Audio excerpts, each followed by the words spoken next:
Hay algo en una noche lluviosa que te hace querer jalar las cobijas un poco más fuerte, cerrar las puertas con llave y preguntarte qué estará acechando justo afuera de la ventana. Esta noche nos tapamos con las sábanas, pero también corremos la cortina para mostrarte casos de crímenes reales de los que nunca debiste enterarte. Casos que se escaparon entre las grietas, que fueron enterrados por la burocracia o que simplemente eran demasiado perturbadores para aparecer en los titulares. Así que ponte cómodo y comencemos.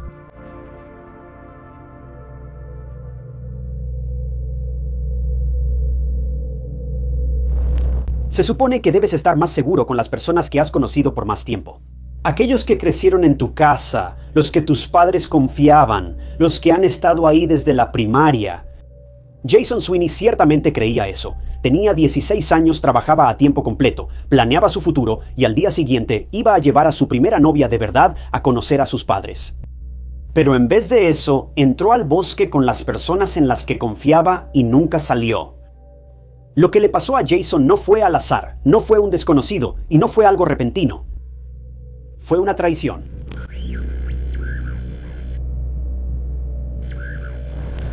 Jason Sweeney creció en Fishtown, Filadelfia.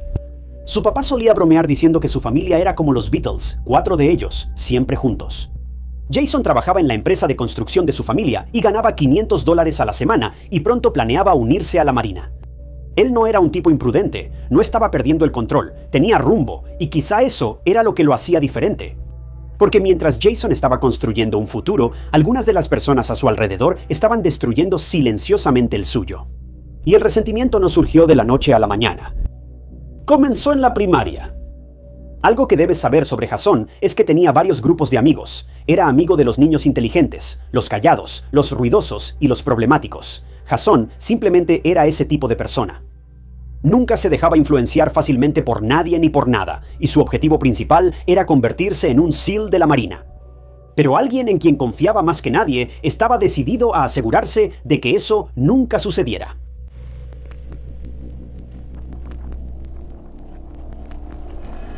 El mejor amigo de Jason desde la primaria era un chico llamado Eduardo, o Eddie Batzik Jr. Los dos eran muy cercanos, y algunos dirían que básicamente estaban pegados como uña y mugre. Para que te des una idea de lo cercanos que eran Jason y Eddie, sus familias también se conocían tanto que la familia de Eddie invitaba y pagaba para que Jason acompañara a su mejor amigo en viajes, y la familia de Jason hacía lo mismo por Eddie.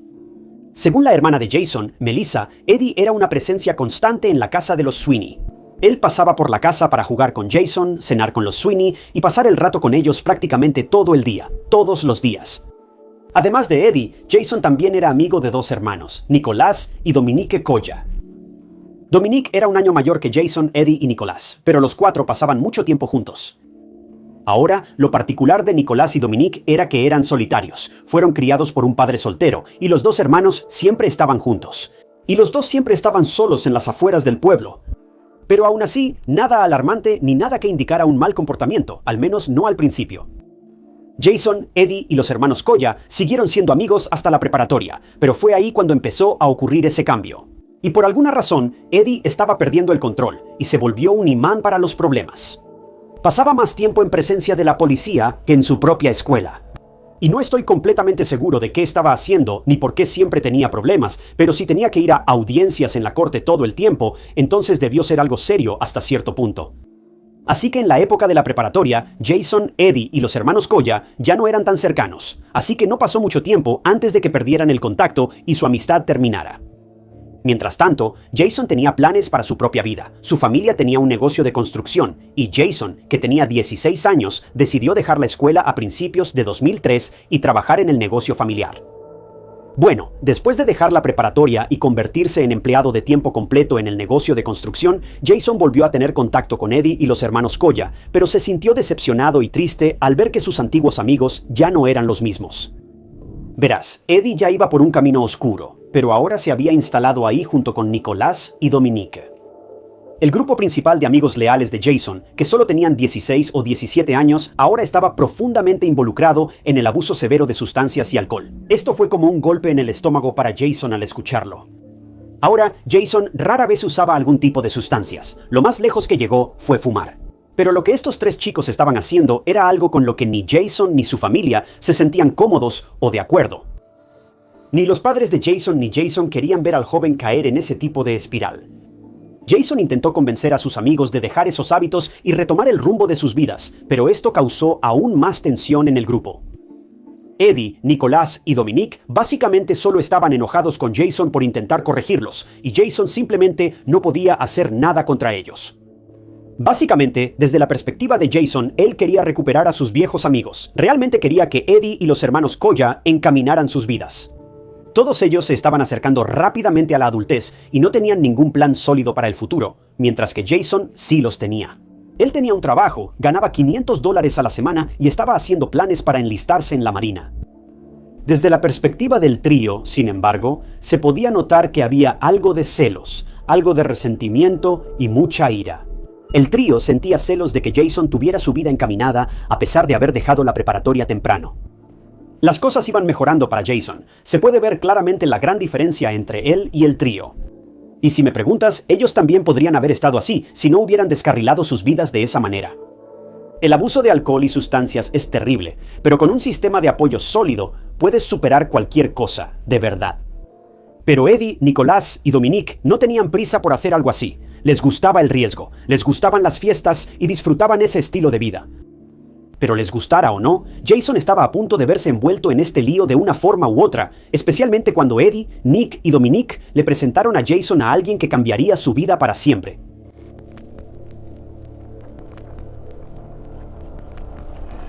Desde afuera, Jason lo tenía todo, un gran trabajo, un gran futuro, todo eso. Pero lo único que no tenía era el amor verdadero. Eso fue hasta que Justina Morley, de 15 años, apareció en su vida. Pero hay mucho que decir sobre Justina. Verás, cuando tenía solo 10 años, fue expuesta al oscuro mundo de las sustancias. Obviamente, esto no fue un buen comienzo para su vida. Según su mamá, pasó por episodios de autolesiones y, en un momento de 2002, fue internada en el Hospital Friends por estos problemas. Ahora, probablemente esto fue una gran decisión por parte de su mamá. Ella estaba haciendo todo lo posible para conseguirle a su hija la ayuda que necesitaba. Pero Justina odiaba cada segundo de eso. Prácticamente amenazó a su mamá para que la diera de alta de ese hospital, aunque los doctores lo desaconsejaron fuertemente. Y al final, Justina rechazó la ayuda que desesperadamente necesitaba y su mamá no tuvo más opción que darle de alta, a pesar del consejo del doctor de dejar que la trataran. De ahí en adelante, las cosas solo empeoraron. Escribía poemas con temas profundamente oscuros y perturbadores. La expulsaron de la escuela en 8º grado y siguió abusando de sustancias de todo tipo. Iba a fiestas, conseguía su veneno favorito por cualquier medio y caía en picada en un hoyo profundo y oscuro, muy parecido a lo que también estaban experimentando Eddie, Nicolás y Dominique. Así que esta era la chica que le presentaron a Jason. Y de inmediato Jason se enamoró perdidamente de Justina. Jason nunca había tenido una relación con nadie antes de Justina, y para él, ella era la indicada. Y Jason estaba muy enamorado. Salieron juntos durante aproximadamente una semana, y fue entonces cuando Jason decidió invitarla a la casa de sus padres para que los conociera y todo eso. Los padres de Jason y su hermana, Melissa, estaban muy emocionados de ver a Jason tan enamorado de una chica. Estaban muy interesados en conocer a esta chica misteriosa de la que Jason no podía dejar de pensar ni de hablar. Así que la fecha para la reunión con los padres de Jason se fijó para el 31 de mayo de 2003. Era un sábado y Jason llevaría a Justina a conocer a sus padres, especialmente a su mamá, ya que los dos eran muy cercanos, y todo, con suerte, saldría bien. Pero bien no es la palabra que yo ni nadie usaría para explicar lo que sucedió después de esto, porque justo un día antes de que Jason llevara a su novia a su casa, desapareció.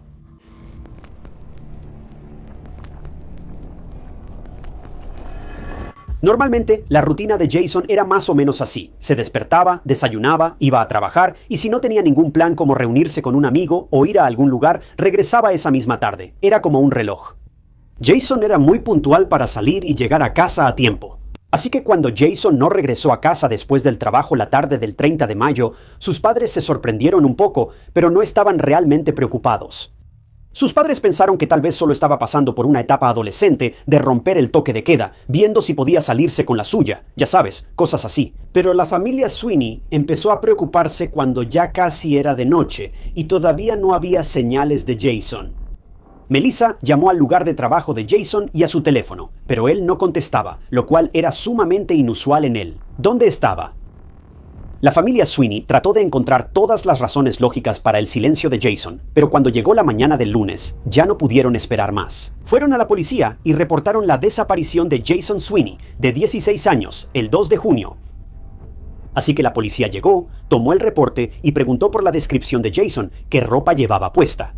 Las preguntas de siempre. Cuando la mamá de Jason describió la ropa que llevaba el día que lo vieron por última vez, el oficial la miró con una expresión muy extraña en el rostro. Era una mezcla de miedo, sorpresa y quizá algo más. Pero, ¿qué estaba pasando?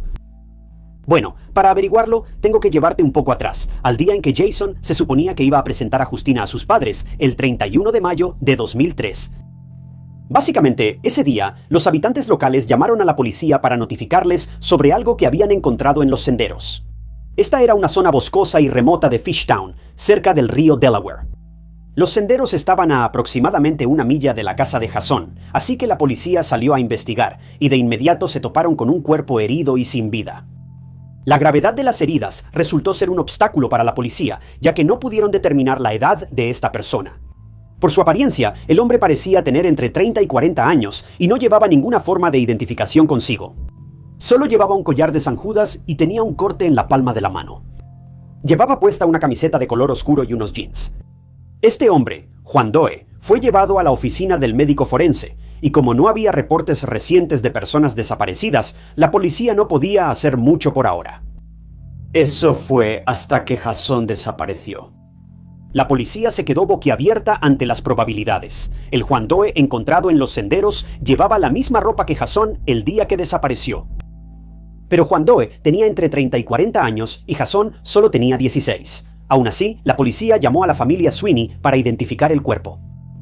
La peor pesadilla de los padres de Jason se hizo realidad. El Juan Doe, que yacía sin vida en la oficina del forense, no era otro que su propio hijo.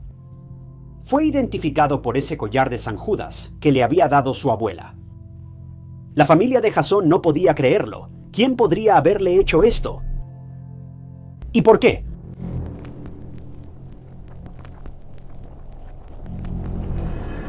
Ahora que la policía había identificado a Jason, sabían que alguien estaba detrás del ataque. Fue un ataque muy frenético. Era un crimen pasional. De eso no había duda.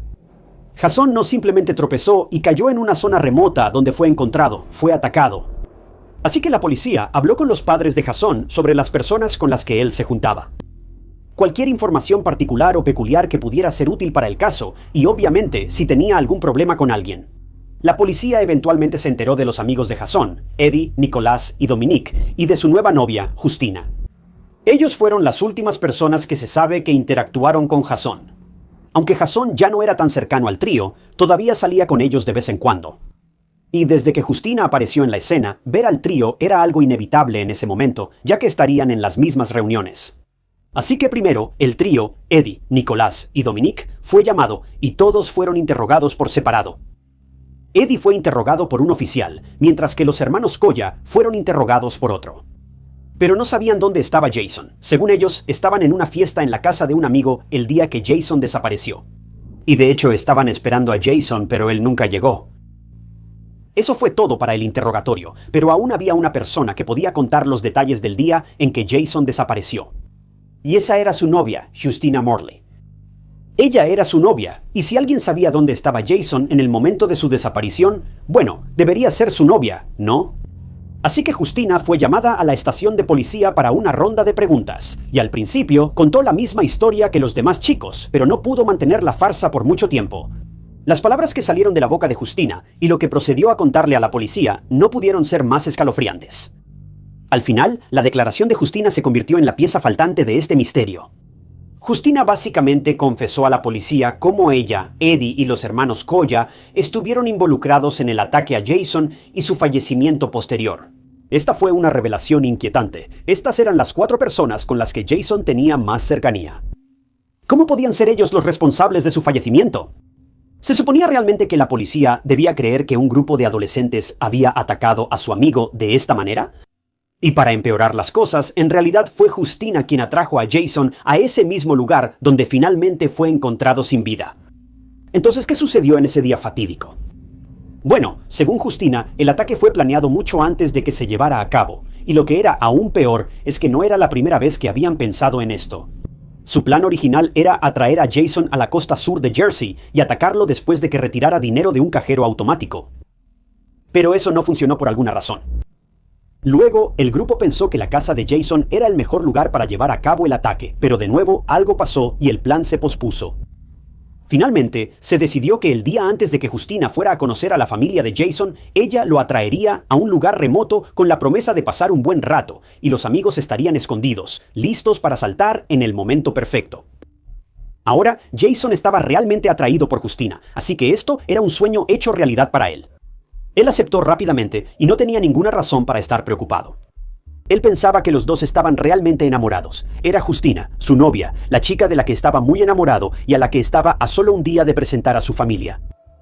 Pero Jason no podía imaginar que estaba caminando directo hacia una trampa, y fue preparada nada menos que por la chica que amaba y las personas a las que llamaba sus amigos.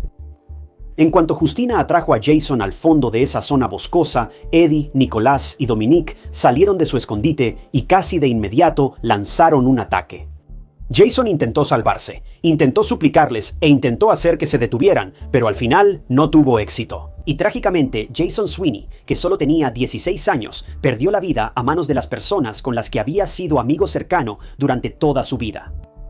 Después del ataque, el trío y Justina revisaron los bolsillos de Jason y le robaron el cheque de pago de la semana. $500, algo de chicle y algunas otras cosas. Un ataque que llevó a que Jason perdiera la vida fue por un cheque de pago de $500. Esto era todo lo que el grupo quería, solo querían su dinero. Y déjenme recordarles, estos son un montón de niños de verdad, adolescentes.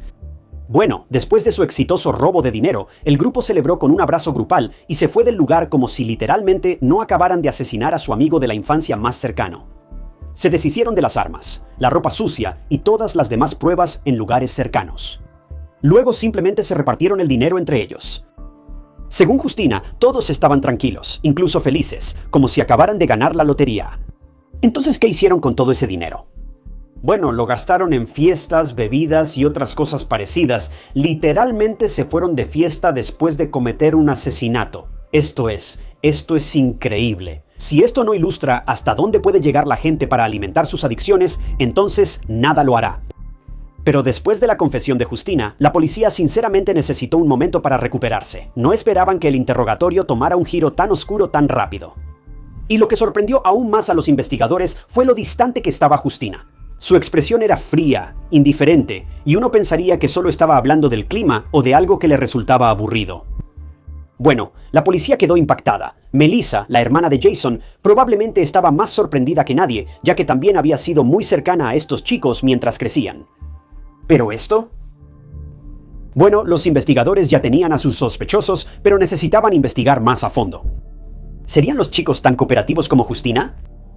Bueno, sorprendentemente, sí lo fueron. Uno por uno, Eddie, Nicolás y Dominique contaron todo sobre cómo participaron en el ataque a Jason y el papel que cada uno desempeñó. Dominique confesó que, en los días previos al ataque, el grupo estuvo escuchando la infame canción de los Beatles, Helter Skelter, supuestamente más de 40 veces. Además, esto es solo un comentario aparte, pero también hubo 4 atacantes. Los Beatles también tenían 4 miembros, y si recuerdas, Melissa dijo que su familia era llamada cariñosamente los Beatles por su papá y el de Jason porque también eran un grupo de 4 personas. Las similitudes son desgarradoras, aterradoras y extrañas, todo al mismo tiempo. Ahora, uno pensaría que la confesión del grupo sería suficiente para acusarlos de asesinato, pero curiosamente no lo fue. La policía necesitaba algo permanente, algo con lo que pudieran argumentar para llevar con éxito a este grupo de adolescentes a la corte y castigarlos. Por mucho que los investigadores no quisieran hacerlo, tuvieron que llegar a un acuerdo con una de las asesinas y eligieron nada menos que a Justina Morley. Si ella se declaraba culpable de homicidio en 3er grado y testificaba contra el resto del grupo en el juicio, recibiría una sentencia más leve. Justina aceptó ese trato con gusto. Fue una píldora amarga para todos, pero el Estado tenía que hacer lo que debía hacer, y se decidió juzgar a todo el grupo como adultos por razones obvias.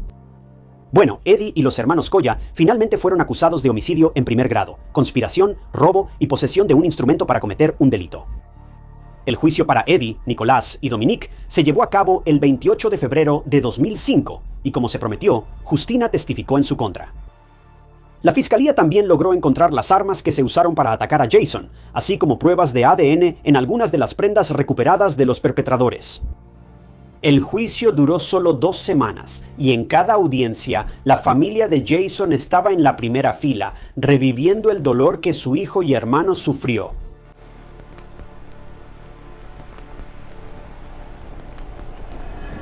En poco tiempo, el jurado deliberó, y el veredicto para el trío fue de culpabilidad. Fueron declarados culpables de todos los cargos. Y en mayo de 2005, Edward, Nicholas y Dominic fueron sentenciados a cadena perpetua sin posibilidad de libertad condicional por el asesinato de Jason Sweeney, además de entre 22 años y medio y 45 años adicionales por conspiración, robo y posesión de un instrumento del crimen. Estaba más que claro que nunca saldrían de prisión hasta el último día de sus vidas. Pero la lucha estaba lejos de terminar. La sentencia de Justina aún estaba pendiente. Debido al acuerdo de culpabilidad y a que cumplió con su parte del trato, Justina fue sentenciada a solo 17 años y medio a 35 años de prisión. Ninguno de ellos mostró remordimiento alguno. No estaban ni un poco arrepentidos de haberle quitado la vida a Jason. Bueno, después de que pasaron 15 años en diciembre de 2020, Justina Morley fue liberada en libertad condicional de la prisión. Ella estuvo tan involucrada en el ataque a Jason como cualquier otra persona del grupo, y el hecho de que ya hayan pasado 5 años desde que fue liberada es increíble. Realmente no sabemos dónde está ni qué está haciendo ahora, pero la familia de Jason, así como todos los que estuvieron involucrados en este caso, están como en estado de incredulidad.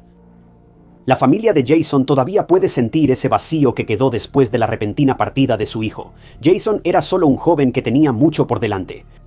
Él iba por el camino correcto, estaba construyendo su vida, era trabajador y maduro para su edad.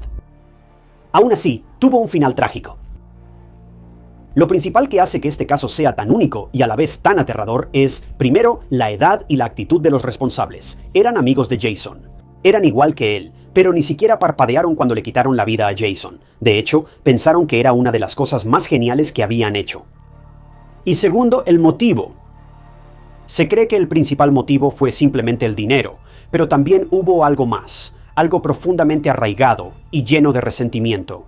Ya sea celos hacia Jason, resentimiento por tener una vida mejor o alguna otra emoción negativa, algo más que la avaricia llevó a este ataque, porque incluso después de 2 décadas, el dolor de perder a Jason Sweeney sigue siendo reciente en el corazón de sus seres queridos. Es algo que nunca podrán olvidar mientras vivan. Perdieron a Jason de manera tan repentina e inexplicable, y es una herida que siempre dolerá sin importar cuánto tiempo pase. Creo que el Salmo 55 da una visión muy profunda sobre casos como este, cuando David dice, «No es un enemigo quien me insulta. Eso lo podría soportar, pero eres tú, un hombre como yo, mi compañero, mi amigo cercano». David también se refería a la profunda traición de un amigo cercano.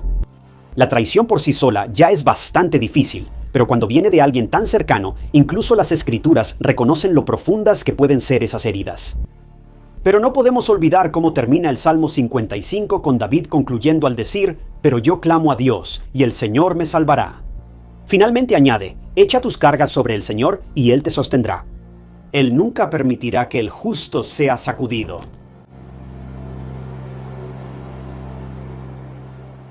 Ella pensó que la estaban deteniendo por exceso de velocidad, pero fue el último error que cometería en su vida. Era poco después de Navidad. Un estudiante universitario de 20 años conducía a casa por la noche en un tramo tranquilo de carretera en California. Acababa de pasar el día cuidando a su novio enfermo y llamó a sus padres para decirles que ya iba de regreso a casa. Pero nunca llegó. En cambio, su auto fue encontrado más tarde abandonado al final de una rampa de salida oscura y sus llaves seguían en el encendido. Sus pertenencias seguían dentro, y su cuerpo fue encontrado debajo de un puente en un barranco. Al principio, la policía no tenía idea de quién había hecho esto, pero luego sucedió algo aterrador. Las mujeres empezaron a llamar, diciendo que las habían detenido en exactamente el mismo lugar por el mismo hombre, sin ninguna razón. Y la persona que estaban describiendo no era un desconocido. Era un oficial de la patrulla de caminos uniformado. Cara Knott era una estudiante de 20 años en la Universidad Estatal de San Diego. Estudiaba educación porque quería ser maestra. En largas caminatas con sus padres, hablaba sobre graduarse, trabajar con niños y tener una familia propia algún día. Cara era una persona amable, gentil y profundamente querida por todos los que la conocían. En ese momento, ella tenía una relación seria con su novio, Wayne Batista. Sus familias eran bastante unidas y solían visitarse mutuamente con bastante frecuencia. Y para todos, Wayne era el indicado. La vida de Cara se sentía estable, predecible y segura. Y luego, 2 días después de Navidad, todo salió mal. Era Navidad de 1986 y Cara y su familia la pasaron increíble durante las fiestas. Todos estaban reunidos para pasar un buen rato y el tiempo se fue volando. Cara, de 20 años, o en realidad cualquiera, nunca esperó que esta fuera la última Navidad feliz que celebrarían juntos. 2 días después, el 27 de diciembre, Wayne estaba muy enfermo con un caso grave de gripe. Aparentemente, estaba tan mal que ni siquiera podía levantarse de la cama y estaba en su casa con una fiebre muy alta. Cuando Cara se enteró de esto, obviamente estaba bastante preocupada por él, pero así era Cara, siempre cuidando a las personas que amaba y haciendo todo lo posible por ser de ayuda. Así que Cara hizo planes para pasar el día con su novio y ayudarlo a recuperarse. Ella sabía que Wayne probablemente se sentía bastante mal y querría que alguien estuviera con él, así que eso fue exactamente lo que se propuso hacer. Ella les dijo a sus padres que pasaría el día en casa de Wayne en escondido y que regresaría por la noche. Era algo bastante básico y rutinario para Cara. Así que sus padres la vieron subirse a su Volkswagen Beetle blanco de 1968 y le dijeron adiós a su hija con la mano. Ahora, la distancia entre las casas de Wayne y Cara era de aproximadamente 40 minutos en auto hacia el sur por la Interestatal 15. Esto será importante más adelante, así que solo tenlo en mente por ahora. Pero Cara llegó a escondido y les avisó a sus padres que había llegado llamando desde la casa de su novio. Y eso fue todo. Cara pasó el día con Wayne, estando a su lado, ayudando en lo que podía, y cuando llegó la tarde, era hora de que Cara regresara a casa. Ahora, como esto fue antes de la era de los teléfonos celulares, Cara volvió a llamar a sus padres desde la casa de Wayne, diciéndoles que ya iba en camino. Esto también es algo que hay que destacar sobre Cara. Ahora, estoy seguro de que ya estás cansado de escuchar esto, pero Cara era bastante puntual. No hacía planes de último minuto con nadie. Y si ella decía que iba a regresar a casa, puedes estar seguro de que eso era definitivo. Ella iba a regresar a casa. Así que los padres de Cara esperaban que ella estuviera en casa en unos 40 minutos más o menos, pero ella no regresó a casa. Pasaron 40 minutos, luego pasaron unos minutos más, y después fue 1 hora, y luego 1 hora y media. Los padres de Cara empezaban a ponerse ansiosos. ¿Dónde estaba ella? Ya debería haber llegado a casa, a menos que de alguna manera hubiera tenido un accidente en la I-15. Pero eso tampoco tenía sentido, porque Cara normalmente era del tipo de persona que avisaba a su familia si iba a llegar tarde o si tenía algún problema. Si hubiera una caseta telefónica cerca, entonces Cara ya les habría llamado para avisarles por qué iba tarde, pero esa llamada nunca llegó. Con cada minuto que pasaba, los padres de Cara se sentían cada vez más inquietos y simplemente tenían un muy mal presentimiento.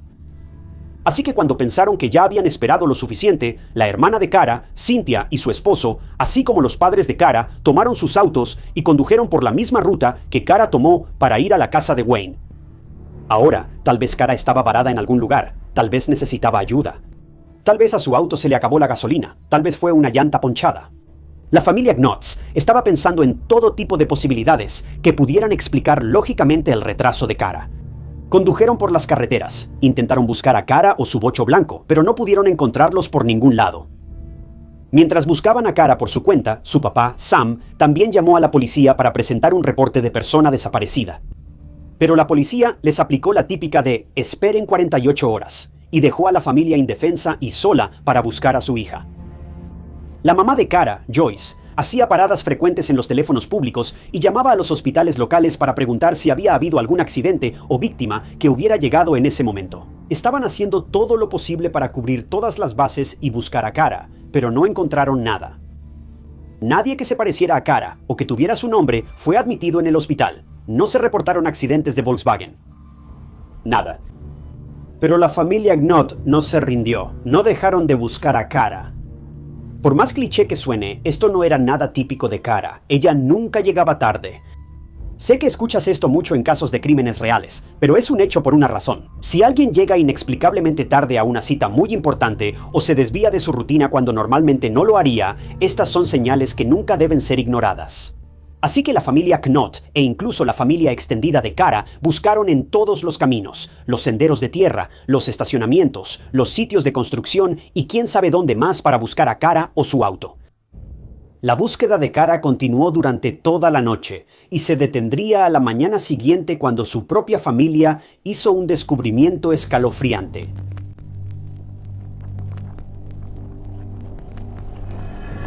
En la mañana del 28 de diciembre, la hermana de Kara, Cynthia, y su esposo iban conduciendo por un camino remoto cuando de repente frenaron bruscamente. Vieron algo en el callejón sin salida desierto cerca de la salida Mercy Road de la Interestatal 15. Este era un camino que llevaba a una zona oscura, sucia y remota de la Interestatal 15, la misma ruta que Kara tomaba para ir a la casa de Wayne. Cuando la pareja se acercó, vieron un auto blanco. Era el bocho de Kara y estaba abandonado en esta zona remota. Pero no había señales de Kara dentro o cerca del auto. La ventana del lado del conductor estaba entreabierta y a través del vidrio la pareja pudo ver que las llaves del auto de Kara seguían en el encendido. Sus pertenencias estaban en el asiento trasero del auto y una tarjeta de gasolina Chevron junto con un recibo estaban en el asiento del pasajero. La pareja sabía que Kara no dejaría su auto así en un lugar que no era seguro para que nadie estuviera solo por la noche. Así que, sin perder tiempo, Cynthia corrió al teléfono público más cercano y llamó a la policía.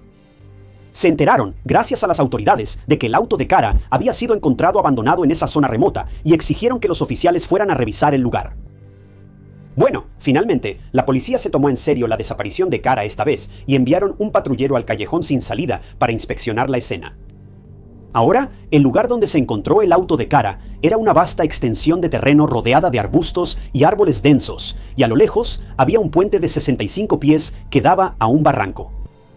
Los oficiales llegaron a la escena y comenzó la búsqueda de Kara. También les pareció extraño que su auto fuera encontrado abandonado en un área tan remota.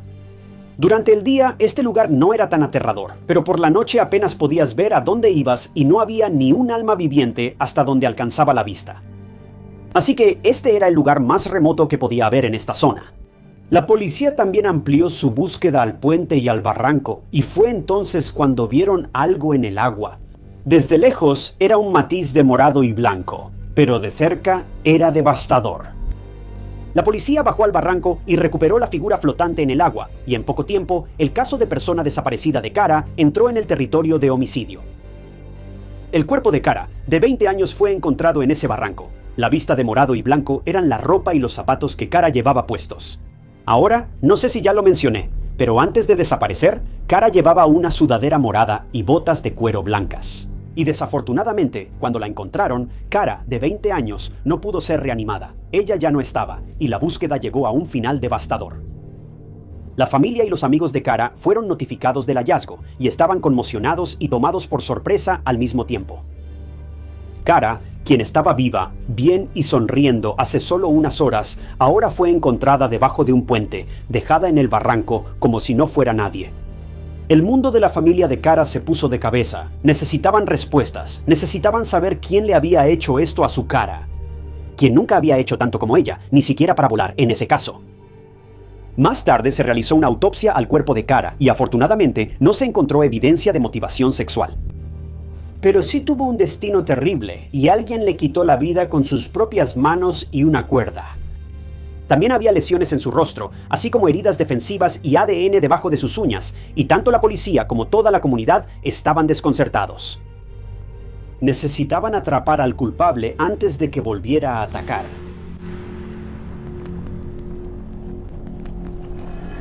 La policía tenía muy pocas pistas para continuar con la investigación. O sea, sí, tenían pruebas de ADN, pero esto era en los años 80. Las pruebas avanzadas de ADN todavía eran un concepto desconocido, y la falta, o más bien la ausencia, de cámaras de vigilancia tampoco ayudaba al caso de la policía. Así que los investigadores hicieron lo que las agencias de la ley solían hacer en ese entonces, y eso fue establecer una línea directa para recibir pistas. Necesitaban que cualquiera y todos se presentaran con detalles sobre Kara, y si alguien había visto algo sospechoso en la Interestatal 15 la tarde del 27 de diciembre. Mientras tanto, la policía rastreó los movimientos de Kara ese día. Ella fue a casa de Wayne, y eso se confirmó después de hablar con Wayne y sus padres, y luego se fue.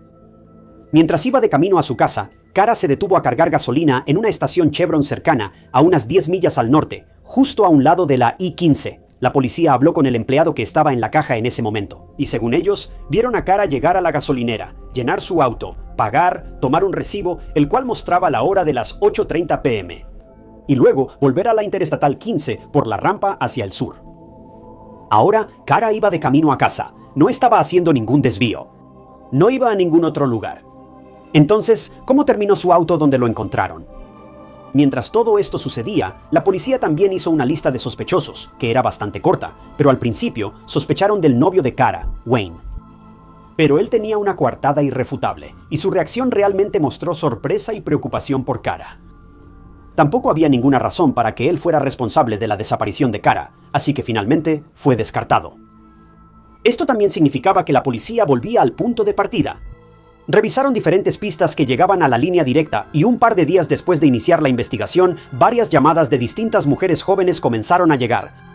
Pero lo extraño es que todas estas mujeres contaban exactamente la misma historia. Y todas estas mujeres mencionaron exactamente el mismo nombre.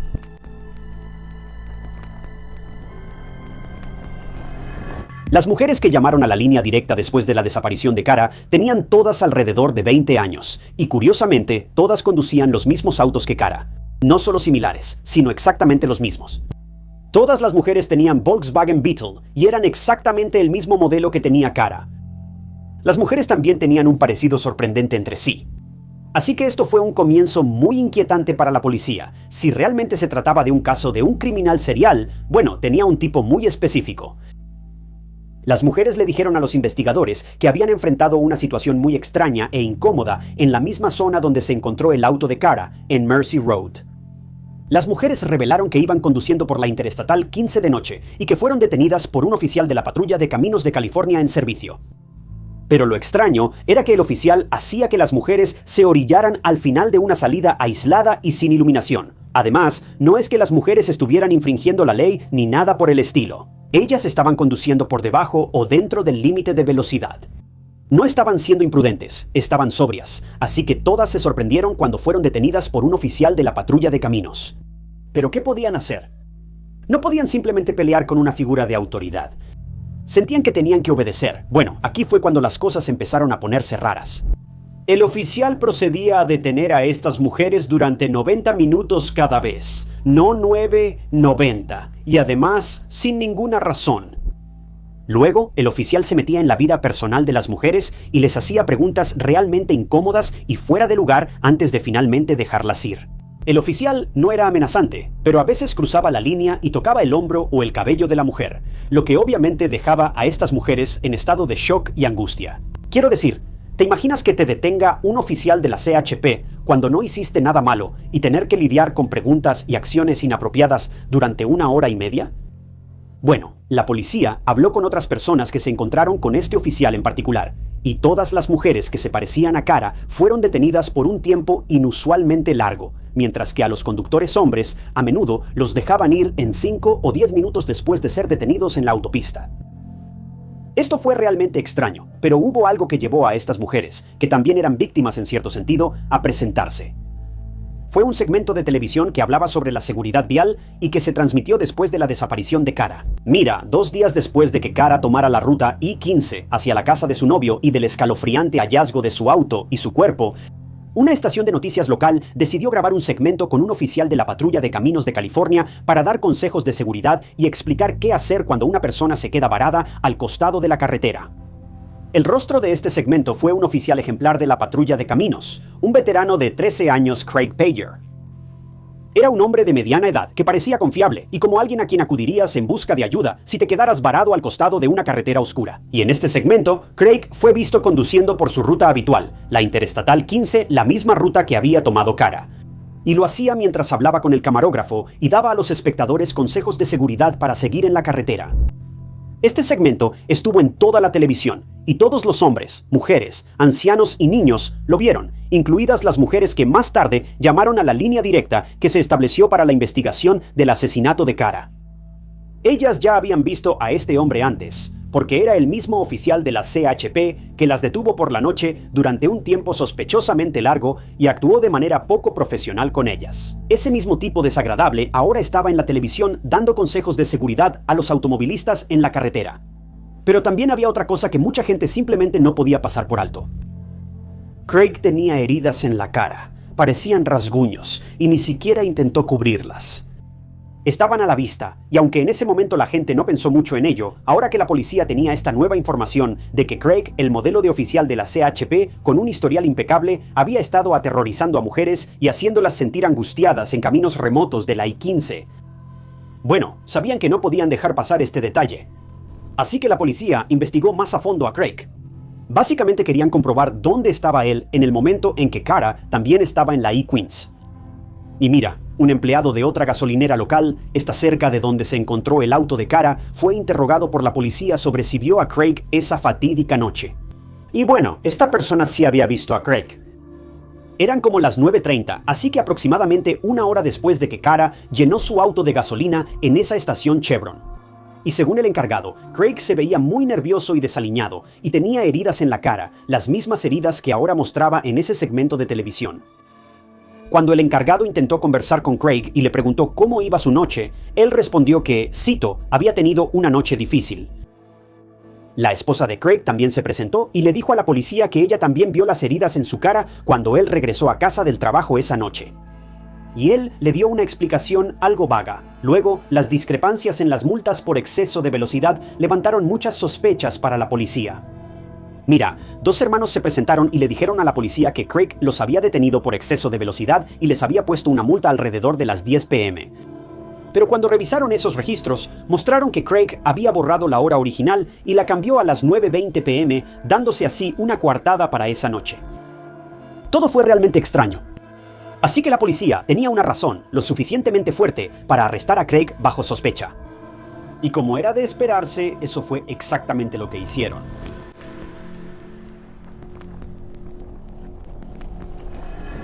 Craig Payer fue arrestado el 15 de enero de 1987. Cuando le preguntaron sobre las heridas en su rostro, Craig intentó justificarlas diciendo que se cayó de cabeza contra una cerca de alambre.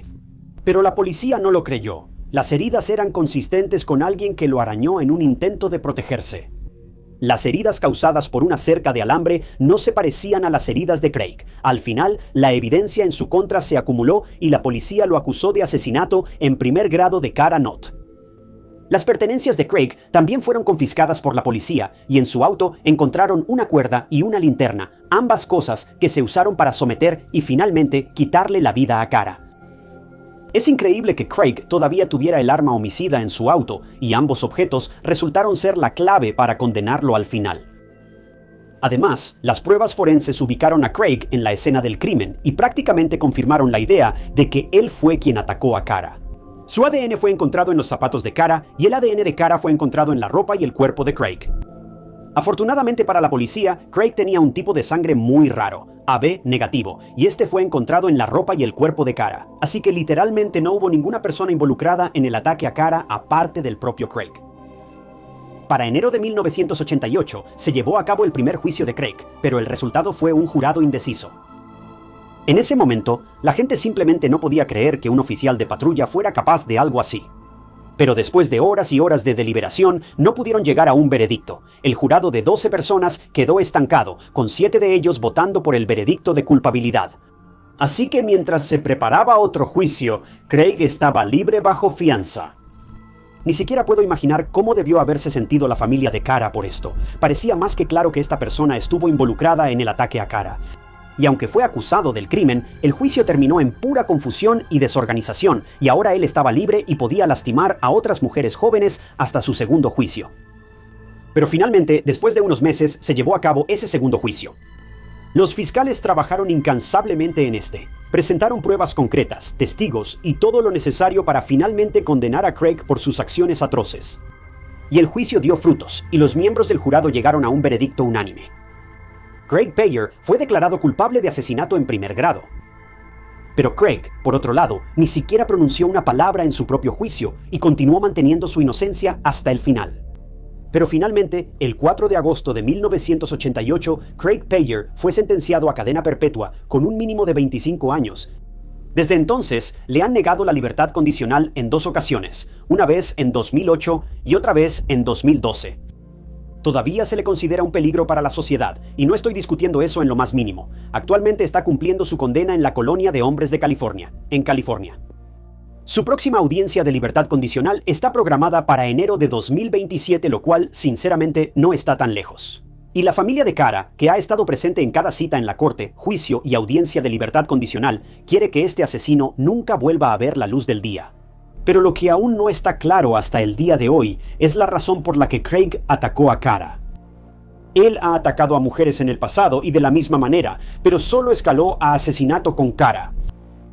Como Craig ha mantenido la boca cerrada, realmente no sabemos qué pasó esa noche que llevó a Craig a hacer lo impensable, y puede que nunca lo sepamos. ¿Por qué, después de todo este tiempo, este hombre no ha explicado ni una sola palabra de esto? Realmente no lo sé. Supongo que solo espera que en algún momento alguien de la Junta de Libertad Condicional crea que es inocente o algo así. No lo sé. Pero Kara solo estaba pasando su noche, como de costumbre, y de la nada, Craig la detuvo, la asesinó y luego actuó como si nada hubiera pasado. Todo se siente sin sentido, y supongo que en cierto modo lo es. Lo fue. El papá de Kara, Sam, y el resto de la familia Knott incluso hicieron campaña para que la ventana de tiempo para reportar personas desaparecidas se redujera de 48 horas con el fin de ayudar a resolver estos casos rápidamente y, con suerte, salvar a otras personas de la misma tragedia que ellos vivieron. No sé si tuvieron éxito en esta área en particular o no, pero he escuchado de varias fuentes que la mayoría de los departamentos de policía hoy en día, ni siquiera tienen un periodo de espera para reportar a una persona desaparecida, así que tal vez, de alguna manera, su campaña sí fue exitosa. Pero lo más desgarrador de este caso es que Sam, el papá de Kara, falleció de un ataque al corazón a solo unos metros de donde encontraron sin vida a su propia hija. Mira, la familia Knott había creado un memorial, un hermoso jardín con un roble como homenaje para su hija. Y Sam estaba cuidándolo cuando su corazón dejó de funcionar. Es un tipo de tristeza diferente cuando piensas en cómo el papá de Kara perdió la vida, abogando por la seguridad de las conductoras, porque su propia hija perdió la vida a manos de alguien que se suponía debía proteger a los ciudadanos. La familia ahora ha sufrido 2 pérdidas. Todo porque un patrullero de caminos deshonesto solo quería lastimar a alguien.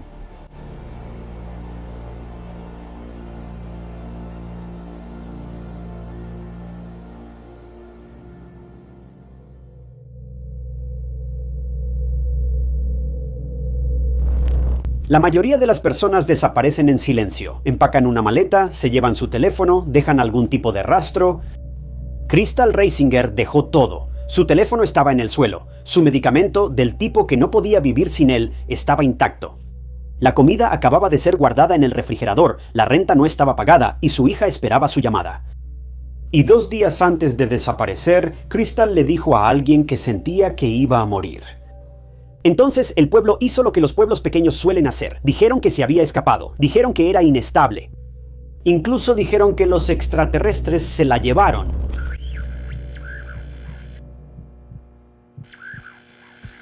Crystal Reisinger nació en Phoenix, Arizona. Se sabe muy poco públicamente sobre su infancia, excepto que fue inestable. Su vida en casa era tan difícil que eventualmente la enviaron a Denver a vivir con su tía, esperando algo más seguro. Pero esa situación también se desmoronó. Cuando tenía solo 15 años, los tribunales intervinieron y la retiraron de la custodia de su tía. Fue entonces cuando se mudó con la familia de una amiga, los Irving. Por primera vez, Crystal experimentó algo que se sentía normal. Debbie y Rodney Irving incluso la trataron como a su propia hija.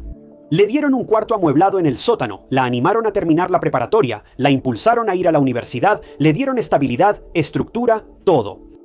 Y Crystal prosperó. Se inscribió en la Universidad Estatal del Oeste, donde formó amistades cercanas, incluyendo una con un hombre llamado Miguel, cuya familia también la acogió. Pero Crystal nunca estuvo destinada a llevar una vida convencional. Era intuitiva, espiritual, atraída por la energía, la naturaleza, el simbolismo.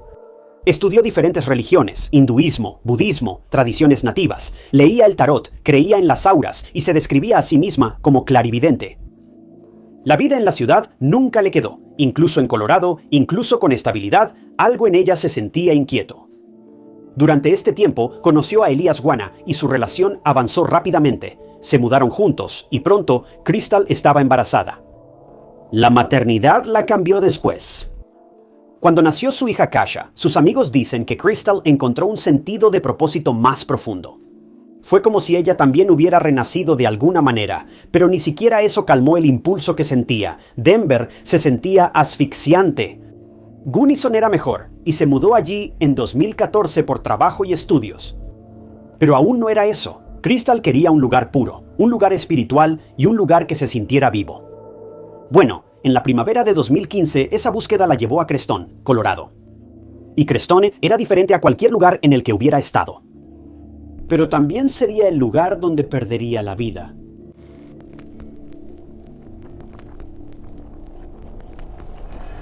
Crestone es conocida como la capital mundial de la religión New Age. Básicamente, es un refugio de personas o buscadores de la verdad que acuden a esta zona para encontrar su propósito, conectarse con la madre naturaleza y conocer a personas afines.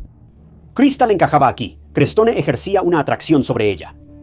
Ahora, Crestone es un pueblo muy pequeño, y cuando digo pequeño, me refiero a que la población de este pueblo en 2020 era de 141 personas, y no me estoy saltando ningún cero. Este pueblo es diminuto. Básicamente, es un crisol de diferentes religiones ahí. Hay templos, centros budistas, monasterios y otros sitios que forman parte de la rica historia de este lugar. Ahora, ya sabes de qué se tratan los pueblos pequeños. Cuando solo hay 141 personas en un pueblo pequeño, sabes que es muy íntimo. Todos se conocen entre sí. En el momento del caso de Crystal, había alrededor de 120 personas viviendo en Crestone. Era realmente seguro y todos se llevaban muy bien. Simplemente no había muchas personas con quienes tener conflictos en general. Crestone era un lugar donde podías dejar las puertas sin seguro e irte a dormir sin preocuparte por nada en el mundo. Sé que la mayoría de nosotros no lo hará, pero la gente realmente no pensaba que algo malo o maligno residiera aquí. Era un centro de muchas, si no es que de todas, las religiones. Aunque el lugar en sí estaba rodeado de dunas de arena remotas y no había nada por millas y millas, la gente aún dormía tranquila por la noche, sabiendo que nada podía pasar. Otra cosa muy interesante sobre Crestone es que había un pueblo vecino llamado Hooper. Ahora, Hooper es un pueblo aún más pequeño que Crestone. Si pensabas que 141 era un número pequeño, la 81 personas, pero eso no es por lo que Hooper es conocido. Si eres fanático de las teorías de conspiración sobre extraterrestres y cosas así, puede que ya estés familiarizado con Hooper. Pero para aquellos que no lo saben, Hooper es el hogar de la Torre de Observación de OVNIs. Es un lugar donde a menudo se reportan avistamientos de OVNIs. Esta atracción turística de la Torre de Observación era originalmente un granero propiedad de una mujer llamada Judy Messelin. Pero en el año 2000 Judy, una ranchera de ganado que tenía dificultades, tuvo la idea de aprovechar su granero y convertirlo en un sitio de observación de ovnis después de que se reportaran muchos avistamientos de ovnis en el cielo. Según Judy, mucha gente acampaba en su granero con la esperanza de ver un ovni, sin su permiso, por cierto. Así que se le ocurrió la idea de convertir su granero en una atracción turística después de obtener el permiso de los comisionados del condado. Judy también vendería mercancía de extraterrestres, camisetas, y eso mantendría su negocio a flote. En general, vio una oportunidad para recuperar sus finanzas y también beneficiar un poco a la ciudad, y la aprovechó. La torre de observación de ovnis es un rancho de 20 acres y también consiste en una plataforma de 10 pies de altura en la que los visitantes pueden sentarse, mirar hacia el cielo y tal vez incluso ver un ovni o algún ser extraterrestre. Aparentemente, en 2023, Judy declaró que se reportaron 163 avistamientos de ovnis, de los cuales 27 fueron vistos por ella misma, y también hacía entrevistas y organizaba conferencias sobre ovnis ahí. Desde su establecimiento, más de 30,000 personas han visitado esa torre de observación. Ahora, sé que probablemente te estás preguntando cómo todo esto se relaciona con Crystal. Crestone a Hooper y el despertar espiritual, y los alienígenas y ovnis, bueno, llegaremos a eso en un momento, pero este era el lugar cerca del cual vivía Crystal.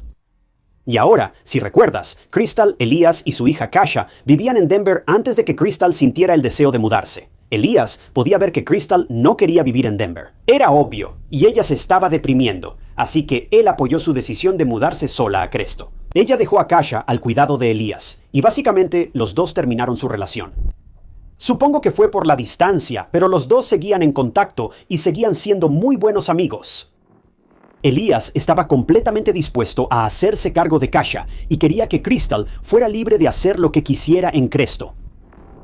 Como vivir en Denver le había afectado tanto, ahora estaba usando el alcohol como un mecanismo para sobrellevarlo. Así que la mudanza a Cresto no solo fue por motivos espirituales, sino también para que pudiera comenzar su camino hacia la sobriedad. Así que Crystal se adaptó muy fácilmente en Cresto. También consiguió un trabajo en la cervecería local y empezó a tocar en una banda. Mientras vivía en Cresto, Crystal mantenía a Elijah al tanto de las cosas. Aunque ya no estaban juntos, todavía hablaban casi todos los días sobre Kasha y otras cosas.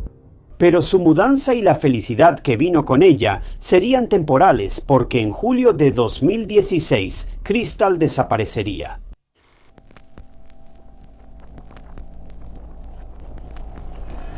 Según Elías, con quien Crystal compartía todos sus pensamientos y sentimientos, ella lo llamó antes de su desaparición. Por teléfono, sonaba un poco preocupada. Mira, ella decía ser psíquica. ¿Conoces a esas personas que tienen como un sexto sentido y saben que algo bueno o malo está a punto de pasar? Bueno, así era exactamente ella. Y esa llamada telefónica con Elías solo se podría describir como un presagio. Por teléfono, ella le dijo a Elías que tenía un presentimiento muy malo de que algo iba a pasarle a ella, a él o a los dos, y que por alguna razón no podía evitarlo. Elías se quedó sorprendido por esta revelación repentina que Crystal le soltó, pero le esperaba una sorpresa aún mayor porque un par de días después, Elías fue emboscado por un desconocido al grado de perder el conocimiento y terminó en el hospital con esas lesiones. Por suerte, se recuperó por completo, y de hecho, Crystal viajó de regreso a Denver para quedarse con él un par de días hasta que mejorara. Eventualmente ella se fue, pero eso reforzó las sospechas y el presentimiento en la mente de Elías. Pero pronto, algo le sucedería a la propia psíquica. Como ya se mencionó, Crystal y Elías hablaban por teléfono todos los días. Nunca pasaba un día sin que Crystal llamara a Elías para preguntar por él, por Kasha y por otras cosas. Pero esta vez Crystal no lo llamó. Y cuando Elías la llamó, ella no contestaba su teléfono. Esto era muy raro. ¿Por qué Crystal simplemente dejaría de comunicarse así? Nunca había hecho esto antes. Entonces, ¿qué estaba pasando? Esto llevó a Elías a llamar a la policía y reportarla como desaparecida después de un par de días sin saber nada de ella. Sin que Elías lo supiera, alguien más ya había presentado un reporte de persona desaparecida por Crystal. Y curiosamente fue su casero. ¿Pero por qué? Bueno, en Crestone, el 13 de julio de 2016, una mujer llamada Ara McDonald notificó a la oficina del sheriff sobre la desaparición de su inquilina Crystal. Mira, Aura le había dicho a la policía un par de días antes que fue a visitar a Crystal a su casa porque era día de renta. Cuando vio a Crystal en su casa, se preocupó de inmediato porque parecía bastante alterada y estresada. Su ropa estaba hecha un desastre y claramente no estaba bien. Cuando Aura le preguntó qué pasaba, Crystal procedió a contarle que había salido la noche anterior y creía que alguien la había drogado y abusado de ella. Tras el reporte de persona desaparecida, la policía fue directamente a la casa de Crystal y logró entrar. Para sorpresa del investigador, la casa estaba en condiciones normales. No faltaba nada, nada parecía estar fuera de lugar. No parecía que Crystal simplemente hubiera hecho las maletas y se hubiera ido a algún lugar. Pero el teléfono celular de Crystal fue encontrado en el suelo de la casa. La batería se había agotado, estaba muerto y presumiblemente fue abandonado ahí. La policía también encontró su medicamento diario, sin el cual ni siquiera podía moverse un centímetro, mucho menos salir de su casa para ir a otro lugar. La policía también revisó la cocina y el refrigerador, y todavía había comida fresca adentro. El lugar estaba bien abastecido. Y eso solo podía significar una cosa: Crystal no tenía ningún plan repentino de ir a algún lado o de irse definitivamente. Su teléfono y medicamentos importantes también estaban en la casa, pero no había señales de Crystal, y hasta donde se sabe, no se había puesto en contacto con nadie durante este tiempo. Entonces, se acababa de reabastecer su despensa, limpiar su casa y claramente tenía planes de quedarse por mucho tiempo. ¿A dónde pudo haber ido?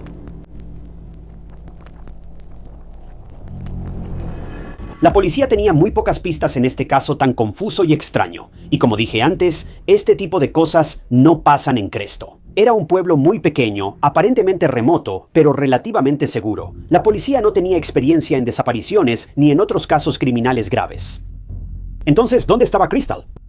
Esta era la principal preocupación para sus seres queridos y para todas las demás personas en Crestone, porque la noticia se difundió muy rápido.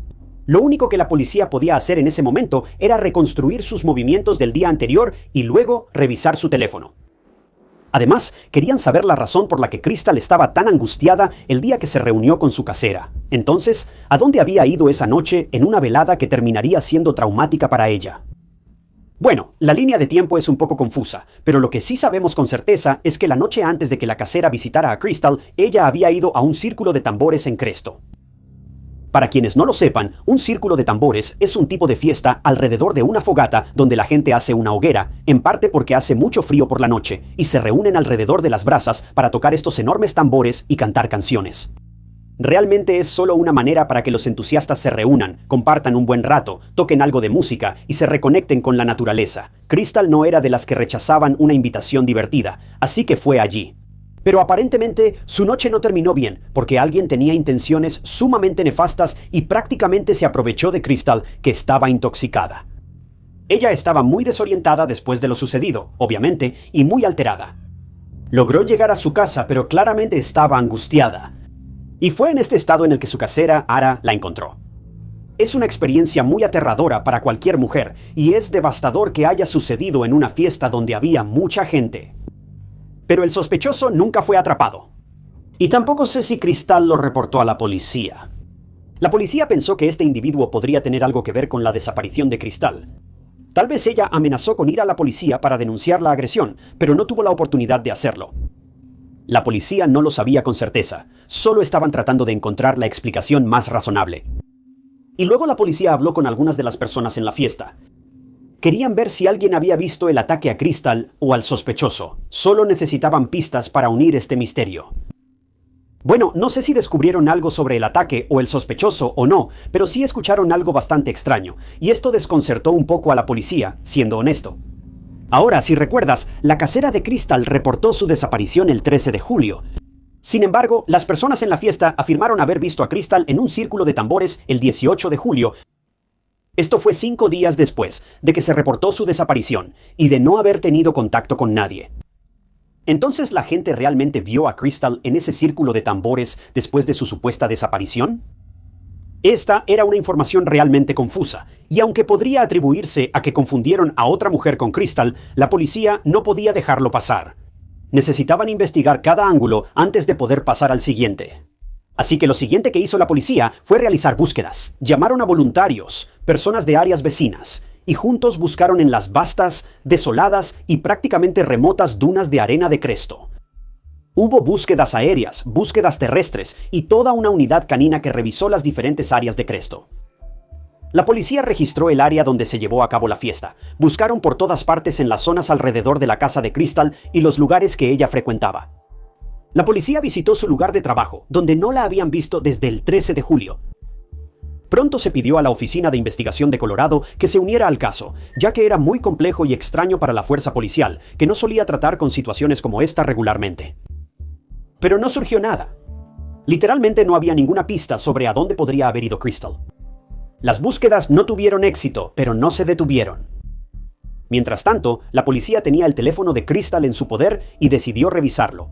Pensaron que podría tener información importante que los llevara a algunas respuestas. Y efectivamente, había un detalle muy peculiar que resaltaba casi de inmediato.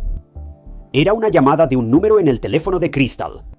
No sabemos exactamente cuándo se hizo la llamada, pero esta fue la última llamada que entró antes de que Crystal dejara de usar su teléfono o se apagara. Y fue de un hombre, pero no era un hombre común, al menos no a los ojos de la policía o de los locales.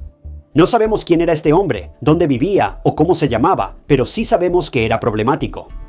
Era conocido en el área de Creston como un hombre violento que tenía un largo historial de poner drogas en las bebidas de las mujeres y luego tener relaciones físicas sin su consentimiento.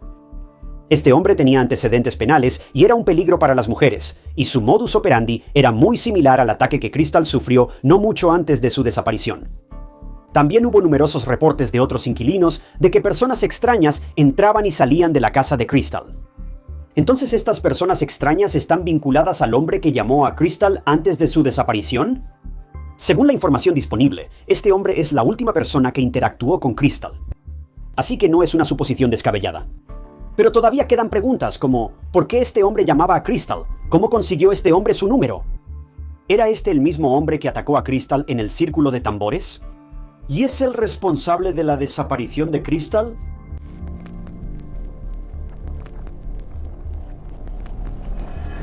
Aunque este caso ocurrió en una comunidad tan pequeña, prácticamente no hay pistas. No sabemos si la policía investigó a este hombre misterioso o si todavía están investigando activamente el caso. No debería ser tan difícil, ya que él sí tiene antecedentes penales. Pero juzgando por el progreso en el caso de Crystal y que no se ha hecho ningún arresto después de 9 años, eso dice mucho. Por supuesto, en cualquier caso como este, hay mucha especulación y teorías, y el caso de Crystal no es la excepción. La primera teoría tiene que ver con que Crystal se haya fugado, y de entrada es increíble por varias razones. Primero, Crystal tenía una hija, tenía responsabilidades. Ella nunca se iría así nada más porque quisiera embarcarse en algún viaje espiritual. Al menos le habría avisado a Elijah, si no a su casera o a sus amigos. Elijah y Crystal hablaban por teléfono todos los días sobre cualquier cosa, y la idea de simplemente alejarse de todo nunca se mencionó.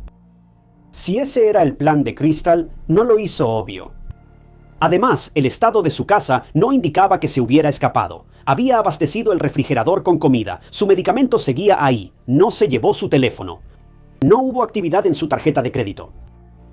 Mucha gente dice que esto no es un comportamiento normal de alguien que se escapa. Al menos se habría llevado ese medicamento con ella, no podía vivir sin él. La segunda teoría, que es la más creíble, es que hubo juego sucio, y el culpable fue el hombre misterioso que agredió a Crystal en ese círculo de tambores. La policía consideró la posibilidad de que él fuera el mismo hombre que también la llamó por teléfono, y puede que la haya amenazado para que no lo denunciara ante la policía. La policía también cree que hubo juego sucio en la desaparición de Crystal, y hay varias personas de interés, pero hasta ahora no sabemos si se han hecho arrestos o si ha habido más avances. Si es así, esa información no se ha hecho pública.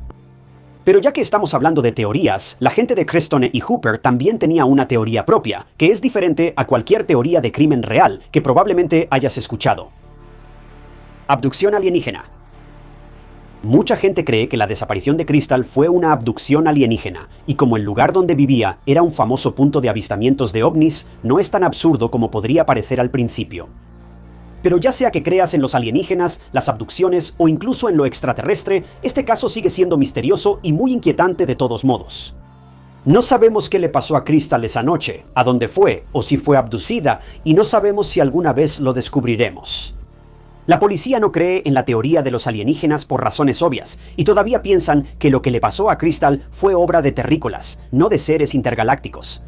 Pero la peor parte de este caso es que nunca se ha encontrado a Crystal.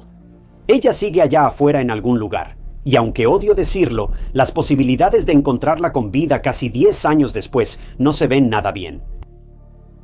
Todavía hay una recompensa de $25,000 por cualquier información sobre Crystal o un posible arresto en su caso, pero la investigación estuvo estancada durante mucho tiempo. Pero en 2022, 6 años después de su desaparición, la policía registró un campamento fuera de Creststone y ahí encontraron restos humanos. Fue un descubrimiento aterrador, y todos pensaron lo peor, pero la policía tenía la sospecha de que esos restos no pertenecían a Crystal. Bueno, se hicieron pruebas y, efectivamente, los restos no eran de Crystal. Eran los restos cremados de otra persona que su familia había esparcido ahí. Aunque fue un alivio, aún así no llevó a ninguna respuesta en el caso de Crystal. Era como si simplemente hubiera desaparecido de la faz de la Tierra, haciendo que la teoría de los extraterrestres fuera realmente la única solución plausible en este punto. Bueno, recientemente, en agosto de 2025, la Oficina de Investigación de Colorado actualizó al público sobre sus hallazgos. Y el 6 de agosto, un equipo de búsqueda con perros rastreadores de cadáveres fue enviado a un lugar no revelado que se creía estaba relacionado con este caso. No sabemos si el equipo encontró algo útil, porque todavía mantienen la información en secreto, pero se renovó el llamado para recibir pistas sobre el caso de Crystal, así que interpreta eso como quieras. Siento que si hubieran encontrado restos o algo así, probablemente se lo habrían dicho al público, así que parece que por ahora ella sigue desaparecida. No ha habido más actualizaciones en el caso hasta ahora, pero realmente espero que la policía encuentre respuestas para la hija de Crystal, Kasha, quien no ha visto a su mamá en casi una década. Crystal estaba en la vida de Kasha un momento y al siguiente ya no, y todavía no aparece, dejando a Elijah y a Kasha solos. Hay algo profundamente humano en querer más, en desear paz, propósito y verdad. Pero la oscura verdad es que no todo lo que se siente espiritual es seguro. No todo lo que parece iluminado es puro. Crystal era solo una mujer buscando algo real, Y a veces, cuando buscamos sin discernimiento, podemos meternos directamente en cosas increíblemente peligrosas. Ese anhelo, esa inquietud y ese deseo de algo más no está mal. Es humano, Crystal solo quería paz. Pero lo que encontró fue mucho peor.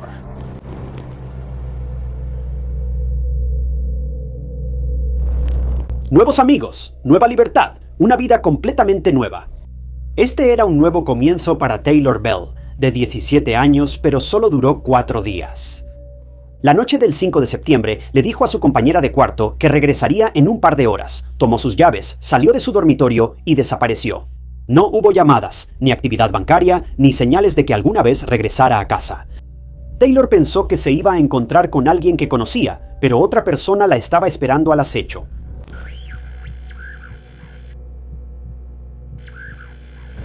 Taylor Bell creció en Viena, Virginia, como hija única criada por sus padres, Matthew y Janet. Sus padres se divorciaron cuando ella era joven, así que Taylor aprendió desde temprano a hacerse su propio espacio en el mundo. No tenía hermanos, así que construyó su propio círculo. Era extrovertida, expresiva y constantemente documentaba su vida. Mantenía un blog donde escribía sobre todo, amistades, enamoramientos, pequeñas victorias. Si algo le importaba, lo escribía. Bueno, en el otoño de 2005, Taylor se inscribió en la Universidad Commonwealth de Virginia, en Richmond. Fue su primera verdadera experiencia de independencia. Se mudó a un dormitorio, conoció gente de inmediato y, en pocos días, ya estaba formando nuevas amistades, incluyendo a su compañera de cuarto, Emma. Su madre dijo después que Taylor sonaba realmente feliz por teléfono, emocionada, esperanzada y como si finalmente hubiera entrado en la siguiente etapa de su vida, y así fue. Pero la universidad no es solo nuevas clases y nuevos amigos, es una nueva libertad. Y a veces, la libertad te presenta a personas que tus padres nunca habrían dejado entrar por la puerta principal.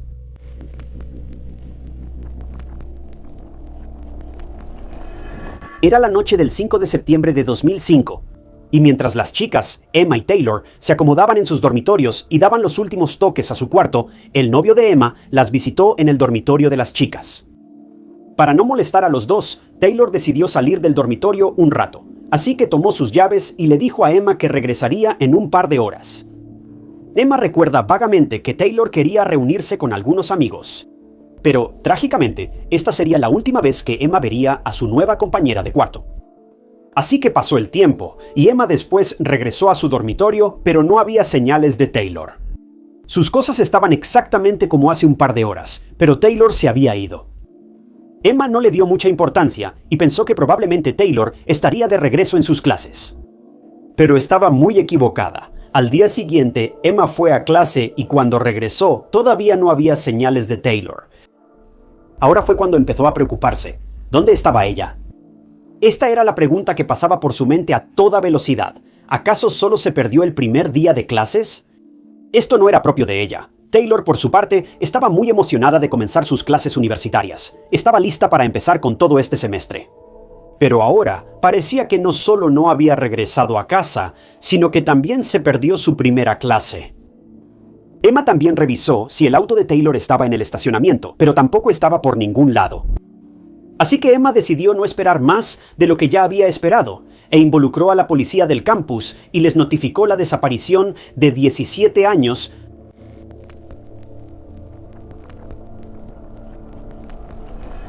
Un par de oficiales pasaron por la puerta de Taylor y fueron a revisar sus cosas para ver si se había llevado algo de valor con ella. Básicamente, la policía pensó inicialmente que, díganlo conmigo, ella se había escapado. Tal vez no estaba tan emocionada por la universidad como aparentaba. Quizás solo quería tomarse un descanso. Quizá la presión era demasiada. Pero esas teorías pronto se desvanecieron cuando la policía descubrió que la medicina de Taylor, que tenía que tomar a diario, seguía en el dormitorio. Claro, se llevó su cartera y las llaves del auto, pero si se hubiera escapado como pensaba la policía, al menos se habría llevado su medicamento importante con ella. Esto no era negociable para Taylor. La policía entonces buscó por todo el campus con la esperanza de encontrarla, o al menos encontrar su auto en algún lugar. Pero la búsqueda no dio ningún resultado. Era como si Taylor y su auto se hubieran desvanecido en el aire. Tampoco contestaba su teléfono, y era simplemente extraño. Luego la policía habló con Emma. Querían saber si tenía alguna idea, aunque fuera mínima, de dónde podría estar Taylor en ese momento. Y de repente recordó que Taylor le dijo justo antes de salir por la puerta que iba a ir a reunirse con unos amigos y prometió regresar en ese par de horas que mencionó antes. Emma le contó a la policía todo lo que sabía. No sabía quién era ese amigo, pero ahora había una posible pista. Estos amigos de Taylor podrían ser las últimas personas que la vieron antes de que desapareciera. Así que la policía se puso a trabajar. Pero antes de eso, la policía notificó a la mamá de Taylor en Viena. Y cuando recibió esa llamada, estoy seguro de que puedes imaginarte que todo su mundo cambió por completo. Se suponía que era el primer día de clases de Taylor, pero ahora estaba desaparecida. Janet inmediatamente se subió a su auto y condujo durante 2 horas desde Viena hasta Richmond. Y durante ese viaje, Janet básicamente le estuvo llamando sin parar al celular de Taylor. Esperaba y rezaba para que Taylor contestara la llamada de su mamá, pero no lo hizo. Una vez que Janet llegó a Richmond, pegó carteles de persona desaparecida de su hija en todas las paredes y pidió al público que proporcionara cualquier información sobre Taylor. Y finalmente, después de 10 días sin tener contacto con ella y sin pistas por parte de la policía del campus, el caso fue entregado a la policía de Richmond. La policía de Richmond revisó el caso y comenzaron revisando la actividad de su cuenta bancaria y su teléfono. Pero al igual que Taylor, no hubo ninguna señal de ellos. Taylor no había usado su dinero ni su teléfono desde el día en que desapareció. Y esto era alarmante. La policía también se enfocó en encontrar su auto y 2 días después de que el caso fue entregado a la policía de Richmond, 12 días después de su desaparición, lo encontraron. Su auto fue encontrado en una calle residencial abandonada que estaba a solo un par de millas del campus. Llamaron a una unidad canina, así como a un equipo forense para examinar el auto. Y aunque no se encontró ninguna evidencia viable, un perro rastreador llevó a la policía hasta un patinador llamado Jesse, quien vivía cerca de donde se encontró ese auto. La policía ahora tenía otra pista. Era un hombre cualquiera que vivía cerca del campus, y un perro de servicio los llevó directamente desde el auto de Taylor hasta él. ¿Pero qué podría tener que ver este tipo con la desaparición de Taylor? Bueno, los detectives estaban a punto de averiguarlo.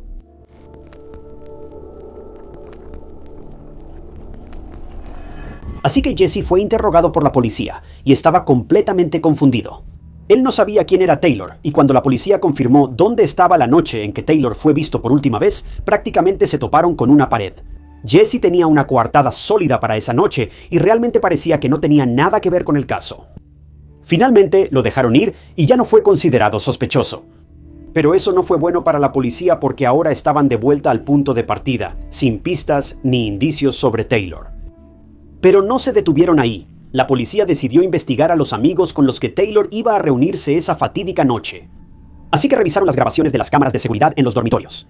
Había una cámara en la entrada del dormitorio, y eso finalmente los llevó en la dirección correcta. Entonces, ¿qué vieron los policías en esas grabaciones? Bueno, poco antes de las 10:30 p.m., se vio a un hombre con ropa oscura que parecía estar esperando a alguien afuera de los dormitorios. Parecía mayor que Taylor, y se le vio caminando de un lado a otro con las manos en los bolsillos. Luego, después de un rato, salió, y justo después de eso, Taylor lo siguió. Definitivamente, el hombre estaba conectado con ella de alguna manera. Supuestamente él la estaba esperando, por lo que parecía. Aún era solo una suposición en este punto, pero la policía decidió investigarlo más a fondo. ¿Pero recuerdas el auto de Taylor? Bueno, la policía no encontró nada alarmante, pero sí encontraron huellas dactilares en el volante que no pertenecían a la víctima. Y cuando esas huellas dactilares fueron revisadas en el sistema, la policía encontró una coincidencia. Era Benjamin Foley, de 37 años, y si su edad no era lo suficientemente alarmante, lo que hizo que la policía estuviera aún más alerta fue el hecho de que tenía antecedentes penales. Mira, hace 2 años fue condenado por agredir a una exnovia. Pasó un total de 3 meses en prisión por este delito grave. Benjamin también se parecía sorprendentemente al hombre que aparecía en el video. ¿Pero qué hacía él ahí afuera de los dormitorios? ¿Y por qué estaba esperando a Taylor?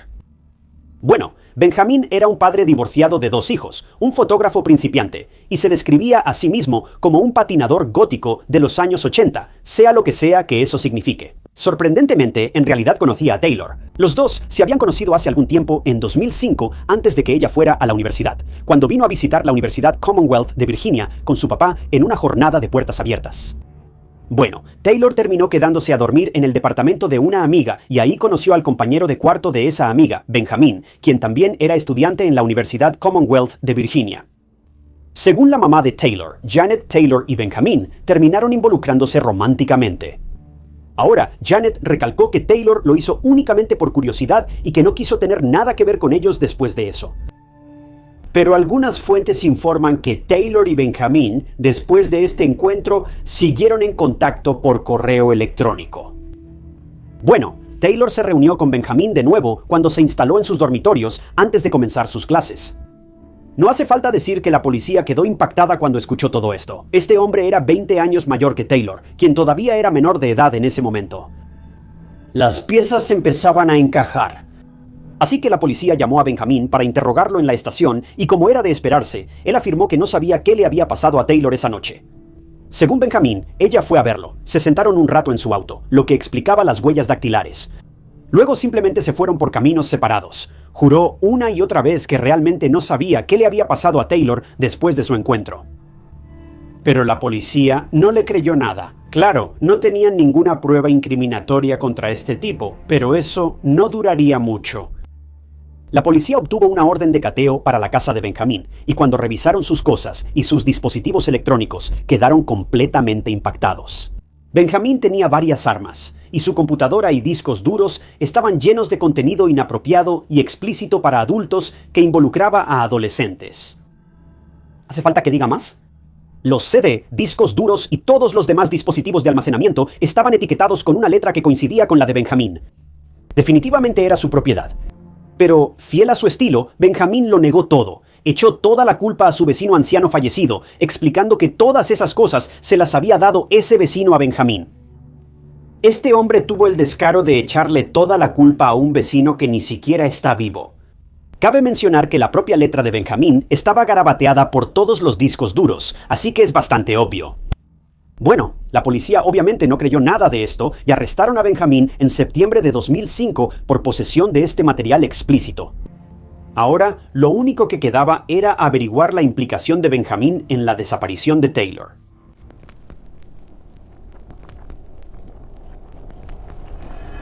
Por si lo olvidaste, Benjamin era fotógrafo y tenía muchas fotos en su computadora, además del material cuestionable que fue descubierto por la policía. Tenía numerosas fotos de Taylor, edificios al azar y otras cosas también. Pero quizá te estés preguntando por qué la policía estaba revisando ese mar de fotos y no le preguntaba nada a Benjamin sobre Taylor.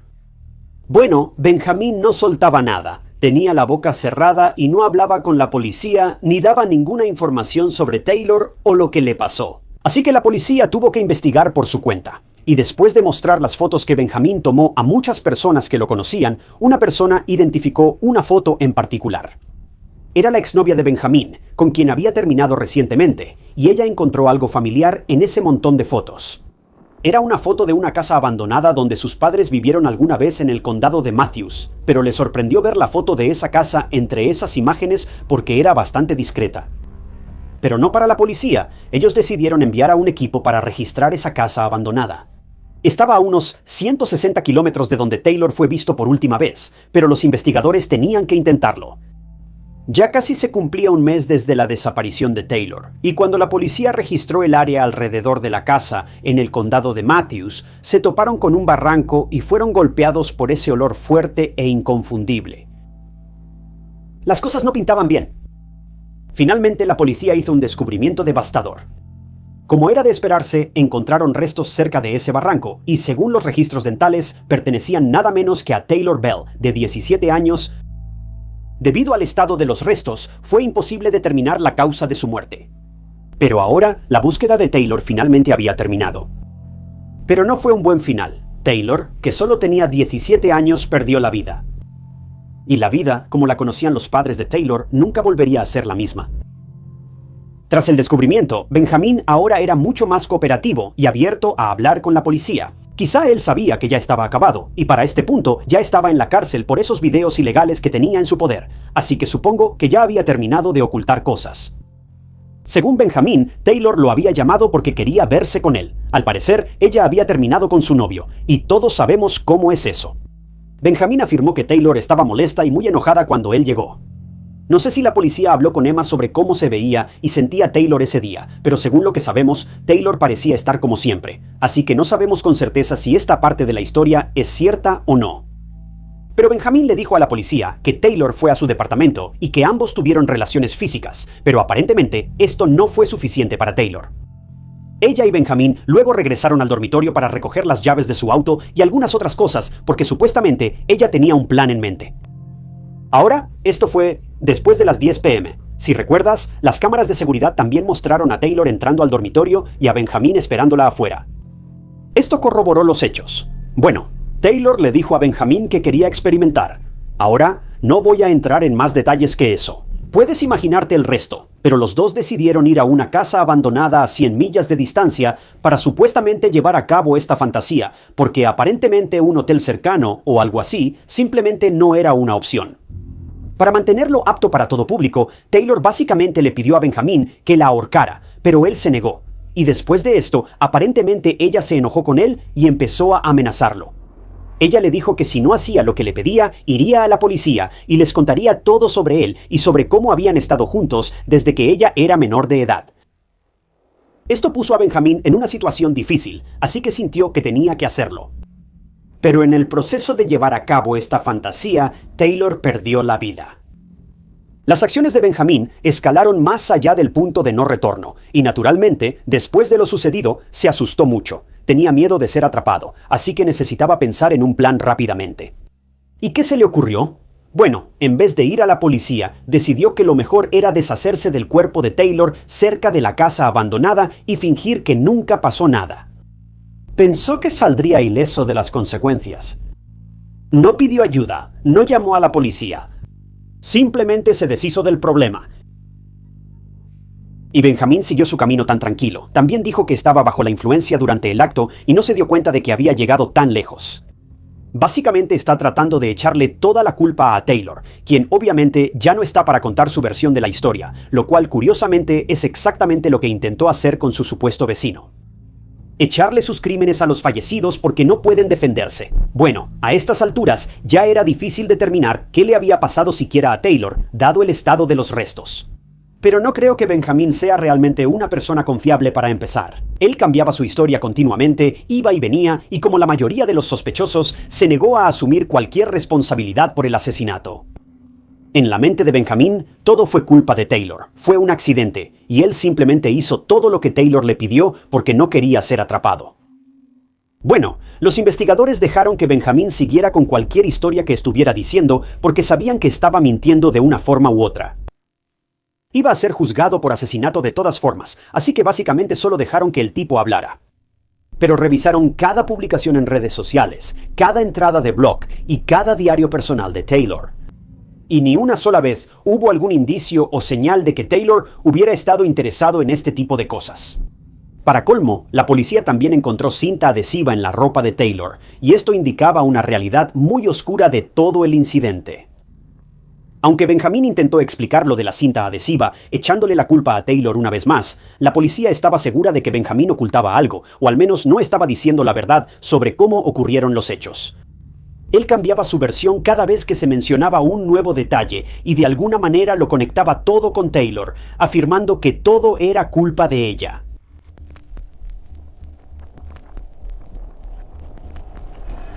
Después de toda esta escena, Benjamin Fowley fue acusado de asesinato en primer grado de Taylor Bell y ya enfrentaba una cadena perpetua por los materiales ilegales encontrados en su posesión.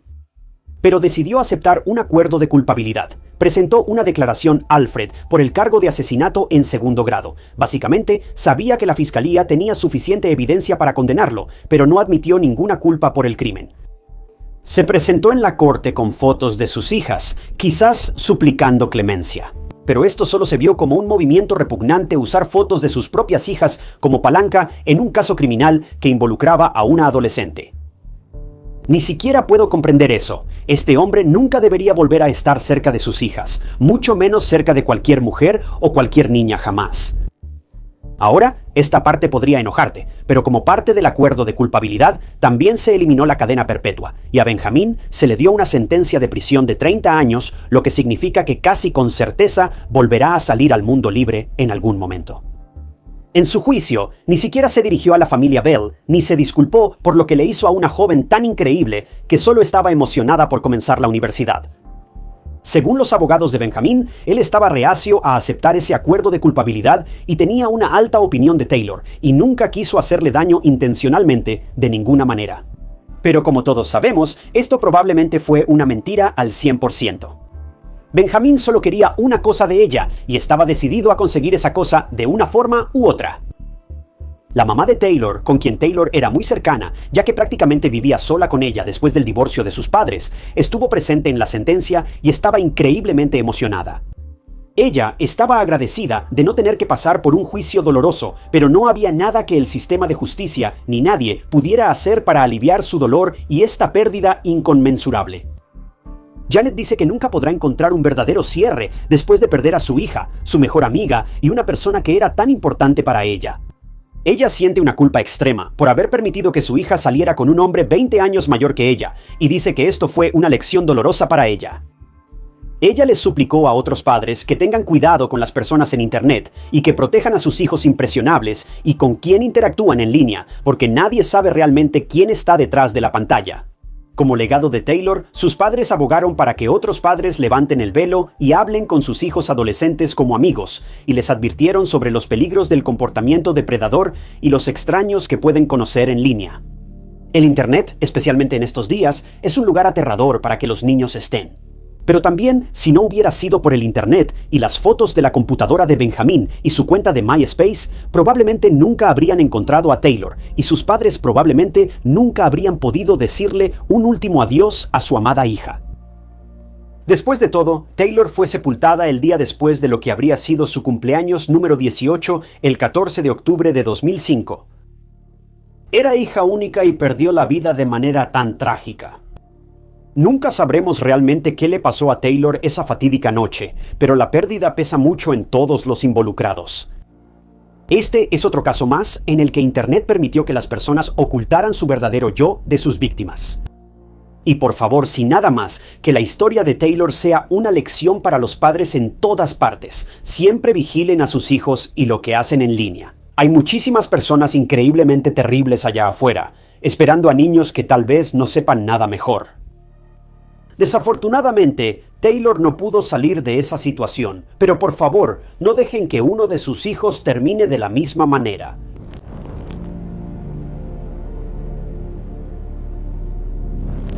En un tramo remoto de tierras tribales, una llamada desesperada al 911 rompe el silencio. Una joven madre dice que está varada, su prometido está con ella, su hijo pequeño está en el asiento trasero. Pero luego nada. Horas después, la policía encuentra una camioneta abandonada, completamente quemada, una letrina y restos humanos reducidos a cenizas. A solo unos pasos, dentro de una cabaña cercana, descubren a un hombre dormido bajo una manta, vivo, ileso, junto a un niño que no debería estar ahí. La mujer que hizo la llamada ya no está. ¿Pero qué pasó en esas últimas horas? ¿Por qué se inició el incendio? ¿Y cómo fue que una persona sobrevivió mientras que la otra nunca tuvo oportunidad?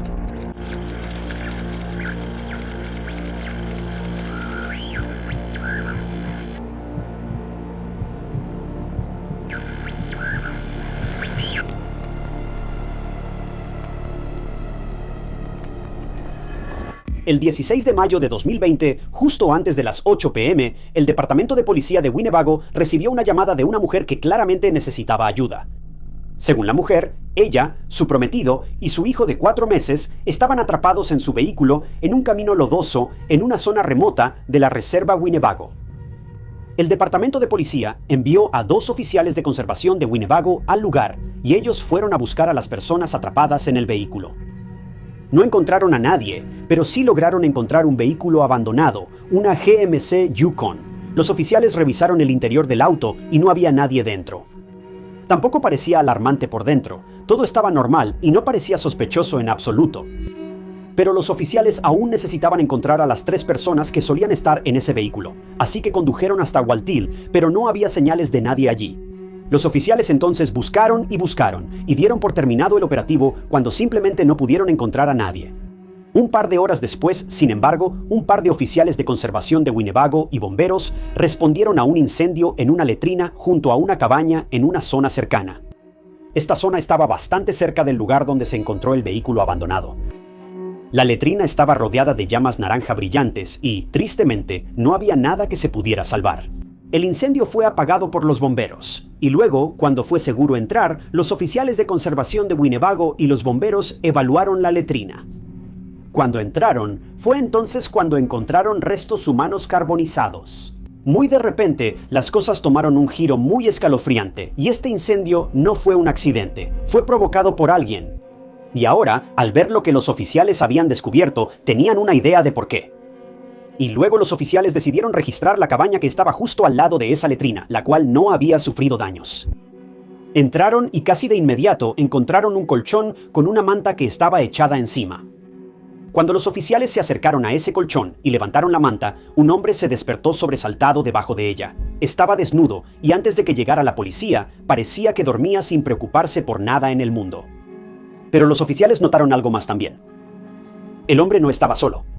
Un bebé dormía plácidamente justo al lado del hombre. Pero, ¿quién era este hombre y quién era el bebé? ¿Y de quién eran los restos encontrados al lado, en esa letrina?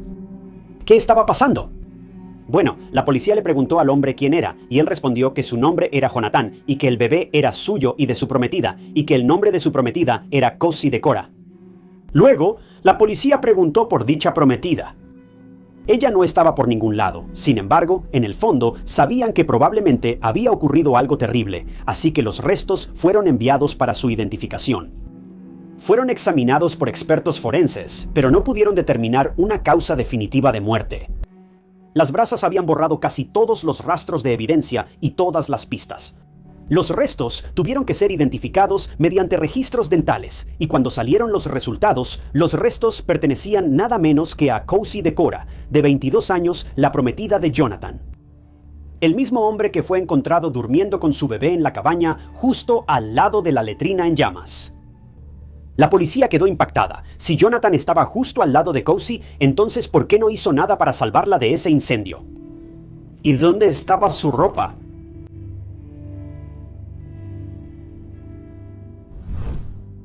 Cozy Decora era una mujer de 22 años de la tribu Ho-Chunk que vivía en Wittenberg, Wisconsin, y era la menor de 6 hermanos y pertenecía a una familia grande y amorosa. La gente de la tribu Ho-Chunk es conocida como el pueblo de la gran voz. Ellos pertenecen a la tribu de habla Sioux, establecida en Wisconsin durante el contacto francés en la década de 1630.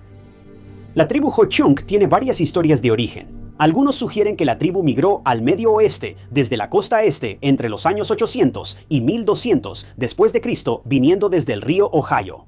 Mientras que otros teorizan que la tribu migró desde el valle inferior del río Mississippi y luego llamaron Wisconsin su hogar en el siglo XVI. Pero fuera cual fuera el caso, para el siglo XX la gente de la tribu Ho-Chunk vivía en Wisconsin, así como en Nebraska. Así que esta era la tribu a la que pertenecía Cozy. Su papá había fallecido cuando ella era pequeña, así que en gran parte fue criada por su mamá y el resto de la tribu.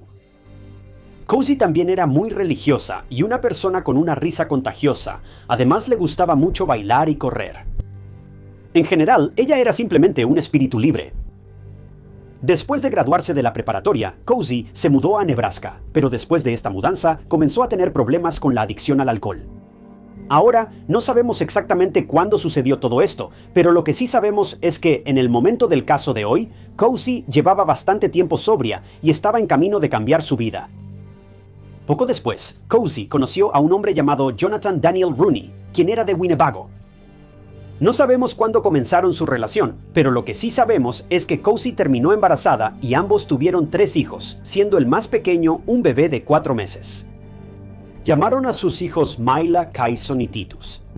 Pero la relación entre Cozy y Jonathan era, bueno, todo menos perfecta. Al principio estaban bien, pero luego Jonathan empezó a controlar a Cozy.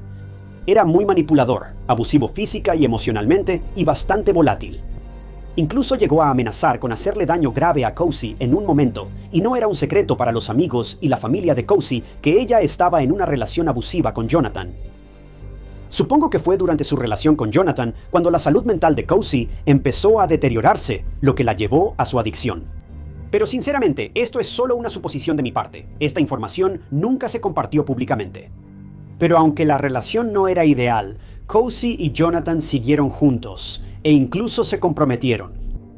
La verdad es que la vida de Cozy iba en picada hasta que sus hijos llegaron a su vida, y fue entonces cuando se sintió motivada para levantarse y tratar de cambiar su vida.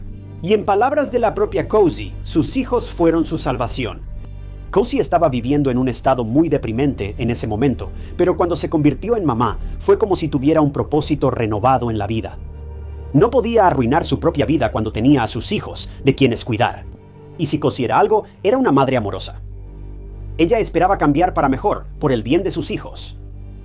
Ahora, en el momento del caso de hoy, Cozy vivía en Nebraska, mientras que sus hijos estaban con Jonathan.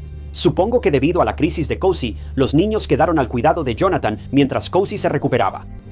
Y probablemente este fue un momento muy revelador para Cozy, así que trabajó para salir de ese bache, y su familia y amigos estuvieron ahí para apoyarla en cada paso del camino.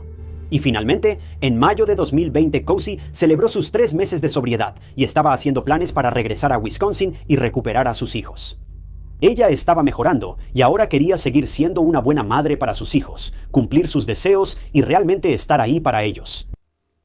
Pero no podría hacerlo porque ahora la encontraron en una cabaña quemada y sus hijos se quedaron sin su mamá.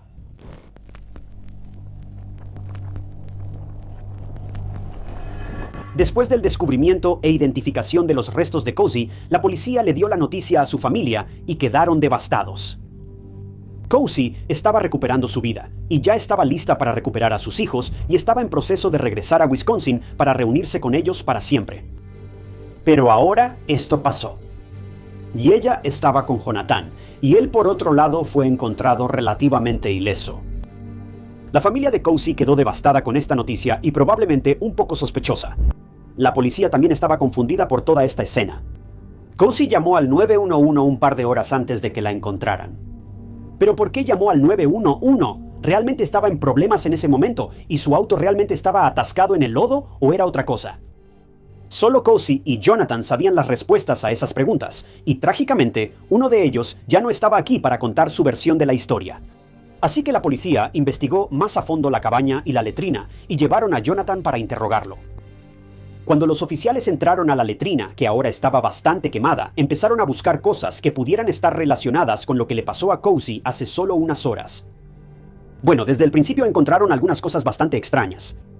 Primero, a la vista del incendio, la policía descubrió unas manchas extrañas en el piso y había unas gotas inquietantes de color rojo. La policía tomó nota de inmediato de este detalle porque esto no era nada común.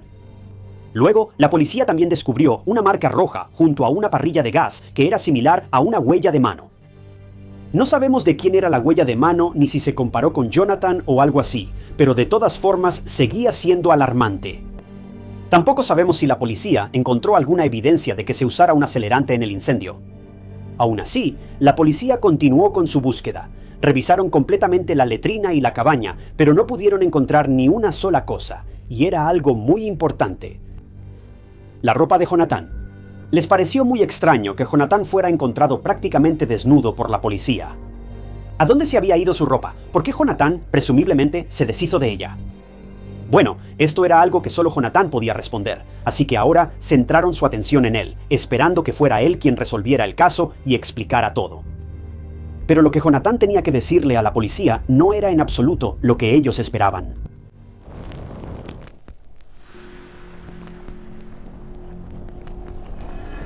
Desde el principio, la policía sospechaba mucho de Jonathan. También investigaron un poco sobre su vida personal y su relación con Cozy, y no encontraron nada prometedor. Era una señal de alerta tras otra. La naturaleza abusiva de la relación, la violencia física que Cozy sufrió, su relación deteriorándose con Jonathan, y luego que ella se mudara a Nebraska, todo eso les dio mala espina. Y entonces los investigadores notaron ese detalle muy crucial. Estaba en el cuerpo de Jonathan. Jonathan tenía heridas en la mejilla derecha y en el hombro izquierdo, y lo que parecía un moretón o una mancha roja en el brazo, y no pudo explicar ninguna de esas heridas. Eran consistentes con una pelea, y juzgando por lo que la policía encontró en esa letrina, las piezas empezaban a encajar. Jonathan le dijo a la policía que el 16 de mayo él y Cozy tenían planes de asistir a una ceremonia en la iglesia nativa americana en la reserva Winnebago en Nebraska y que habían ido a ese lugar remoto para recoger leña para la ceremonia. Mientras estaban haciendo su trabajo, fue cuando la pareja comenzó a discutir. Aparentemente, fue sobre que Jonathan estaba usando sustancias ilegales. Supongo que esta también fue una de las muchas razones de la ruptura y la tensión en la relación de la pareja.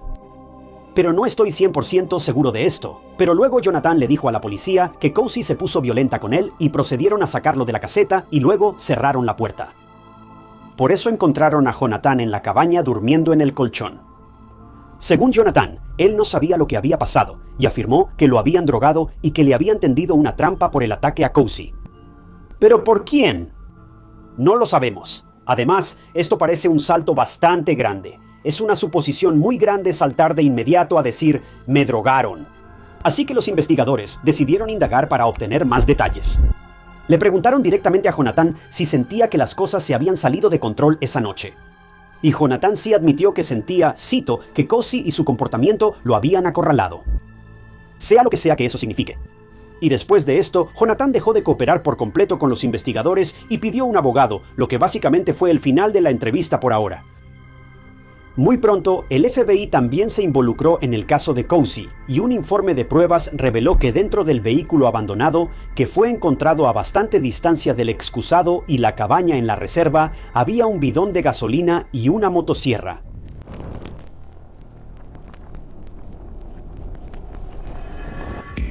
Jonathan Rooney, de 25 años, fue arrestado el 1 de junio de 2020, casi 3 meses después del fallecimiento prematuro de Cozy. Fue acusado de asesinato en segundo grado, homicidio involuntario ocurrido en territorio nativo americano y destrucción de pruebas. Jonathan se declaró inocente de todos los cargos, así que ahora estaba en la cárcel esperando el juicio. El juicio federal estaba programado inicialmente para el 10 de mayo de 2021, pero se pospuso hasta el 16 de agosto, y la familia y los seres queridos de Cozy se propusieron asistir a cada audiencia, sin importar lo doloroso que fuera. Las hermanas de Cozy también estuvieron presentes en el juicio, ya que todas eran mayores que ella y sentían que era importante estar ahí para Cozy y ayudar a luchar por su justicia. El juicio se centró principalmente en cómo Cozy fue atacada y en la participación de Jonathan en ese ataque. La fiscalía presentó sus argumentos primero. Y según la fiscalía, Cozy fue atacada por Jonathan en la letrina después de una discusión. Realmente no sabemos de qué pudo haber sido esa discusión, pero se salió de control y Jonathan no vio otra opción más que atacar a Cozy. Luego la hirió de muerte, se deshizo de su ropa y después prendió fuego a la letrina para deshacerse de Cozy y de cualquier evidencia. Se cree que el hijo de 4 meses de él y de Cozy fue el único testigo de este ataque, lo cual es un detalle desgarrador de revelar. La fiscalía también enfatizó el historial de violencia en la relación de Cozy y Jonathan, y consideraron que la discusión que tuvo la pareja esa fatídica noche fue la gota que derramó el vaso. Y eso fue lo que llevó a Jonathan a actuar según su plan. Por otro lado, la defensa pensaba que la muerte de Cozy fue consecuencia de sus propias acciones. Y sí, escuchaste bien. La defensa realmente sugirió que Cozy podría haber sido quien causó su propia muerte. La defensa argumentó que las pruebas encontradas en la letrina y en el auto eran puramente circunstanciales y que no había razón para que Jonathan llevara a Cozy a su final.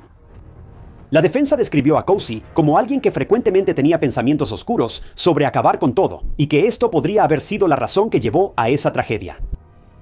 La defensa también afirmó que el hecho de que Jonathan estuviera ahí no significa que él fuera el responsable.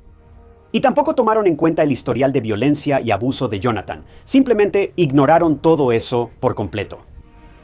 Ahora no sabemos si Cozy alguna vez presentó una denuncia oficial sobre la violencia de Jonathan. Solo los amigos y la familia de Cozy afirmaron que Jonathan era volátil y físicamente violento con ella.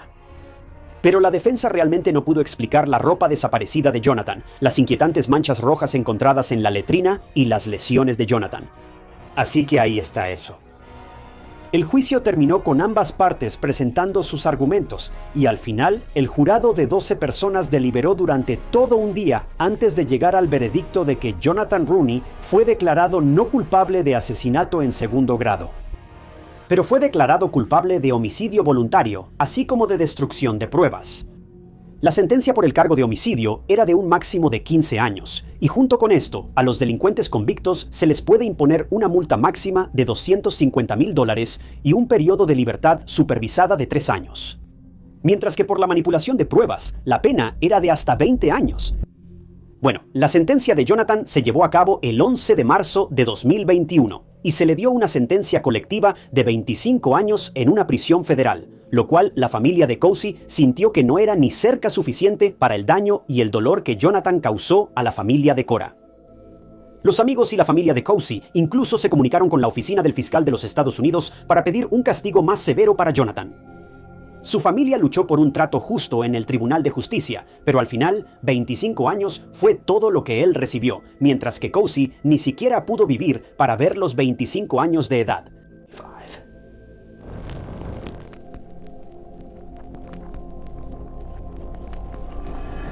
Aunque el responsable estaba tras las rejas, la familia Decora asumió la responsabilidad de luchar por la justicia para otras mujeres indígenas, incluyendo su propia petición para modificar los cargos de Jonathan y que fuera juzgado de nuevo por delitos más graves y penas más severas. Uno de los familiares de Cozy presentó una petición en change.org, la cual ha recibido más de 14,000 firmas hasta la fecha, y en la petición ella solicitó ayuda para imponer cargos más severos contra Jonathan. Algunos de estos cargos sugeridos incluyen asesinato premeditado, asesinato en segundo grado, abuso infantil grave, posesión ilegal de armas de fuego, obstrucción, secuestro y destrucción intencional de pruebas.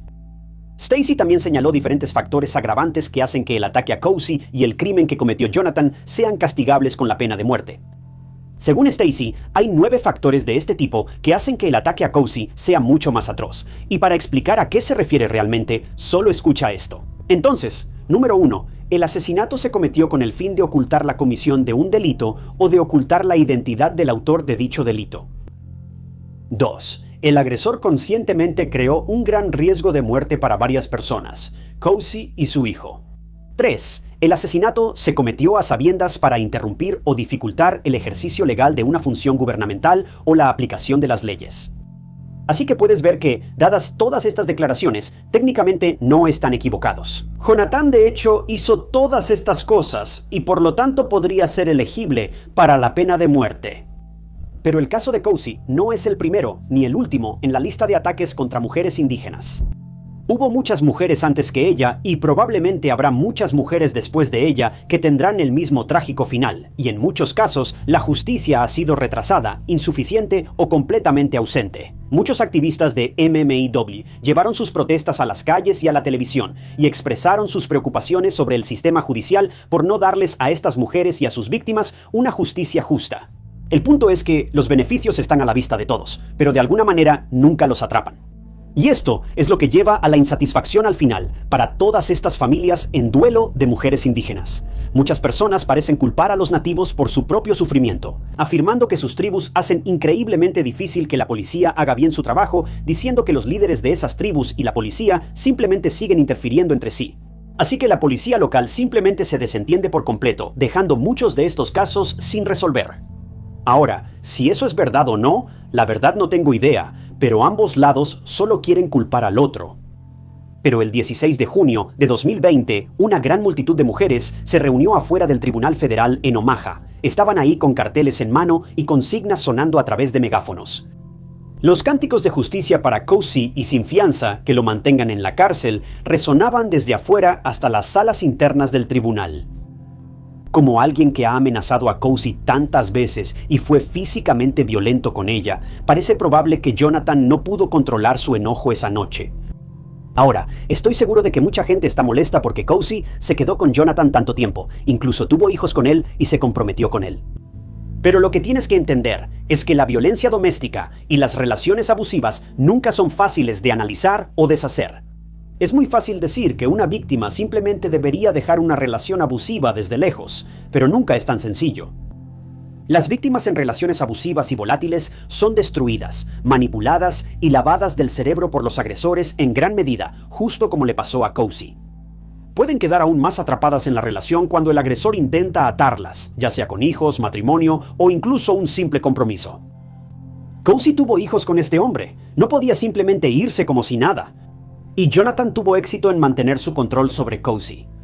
Aunque Cozy no quisiera regresar por Jonathan, tenía que hacerlo por sus hijos. Las cosas finalmente estaban mejorando para Cozy cuando luchó contra sus demonios y estaba esperando reunirse con sus hijos. Por fin estaba tomando el control de su vida, y quizás a Jonathan no le gustaba ver eso. Él quería que Cozy permaneciera bajo su control para siempre. Y cuando ella se resistió, él le quitó la vida. El ataque a Cozy tiene muchas posibilidades. Podría haber sido premeditado, porque ¿cómo se explica la lata de gasolina y la motosierra en el auto? ¿Y la ropa de Jonathan? ¿Por qué se deshizo de ella? Se cree firmemente que la ropa fue destruida en ese incendio intencionalmente.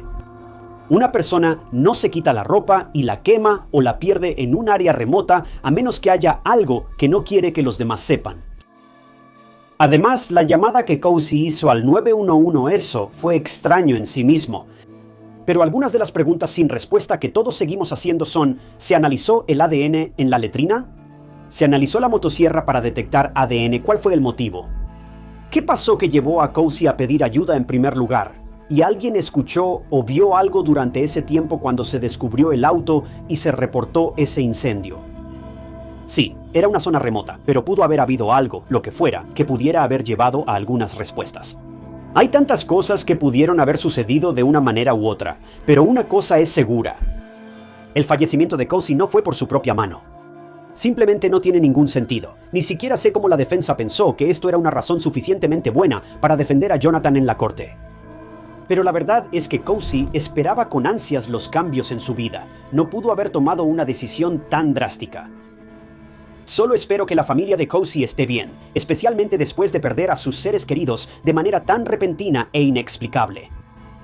Solo espero que puedan canalizar su dolor hacia una causa mayor, porque todo esto fue increíblemente perturbador. Y ya es hora de que los ataques contra estas mujeres indígenas se tomen más en serio.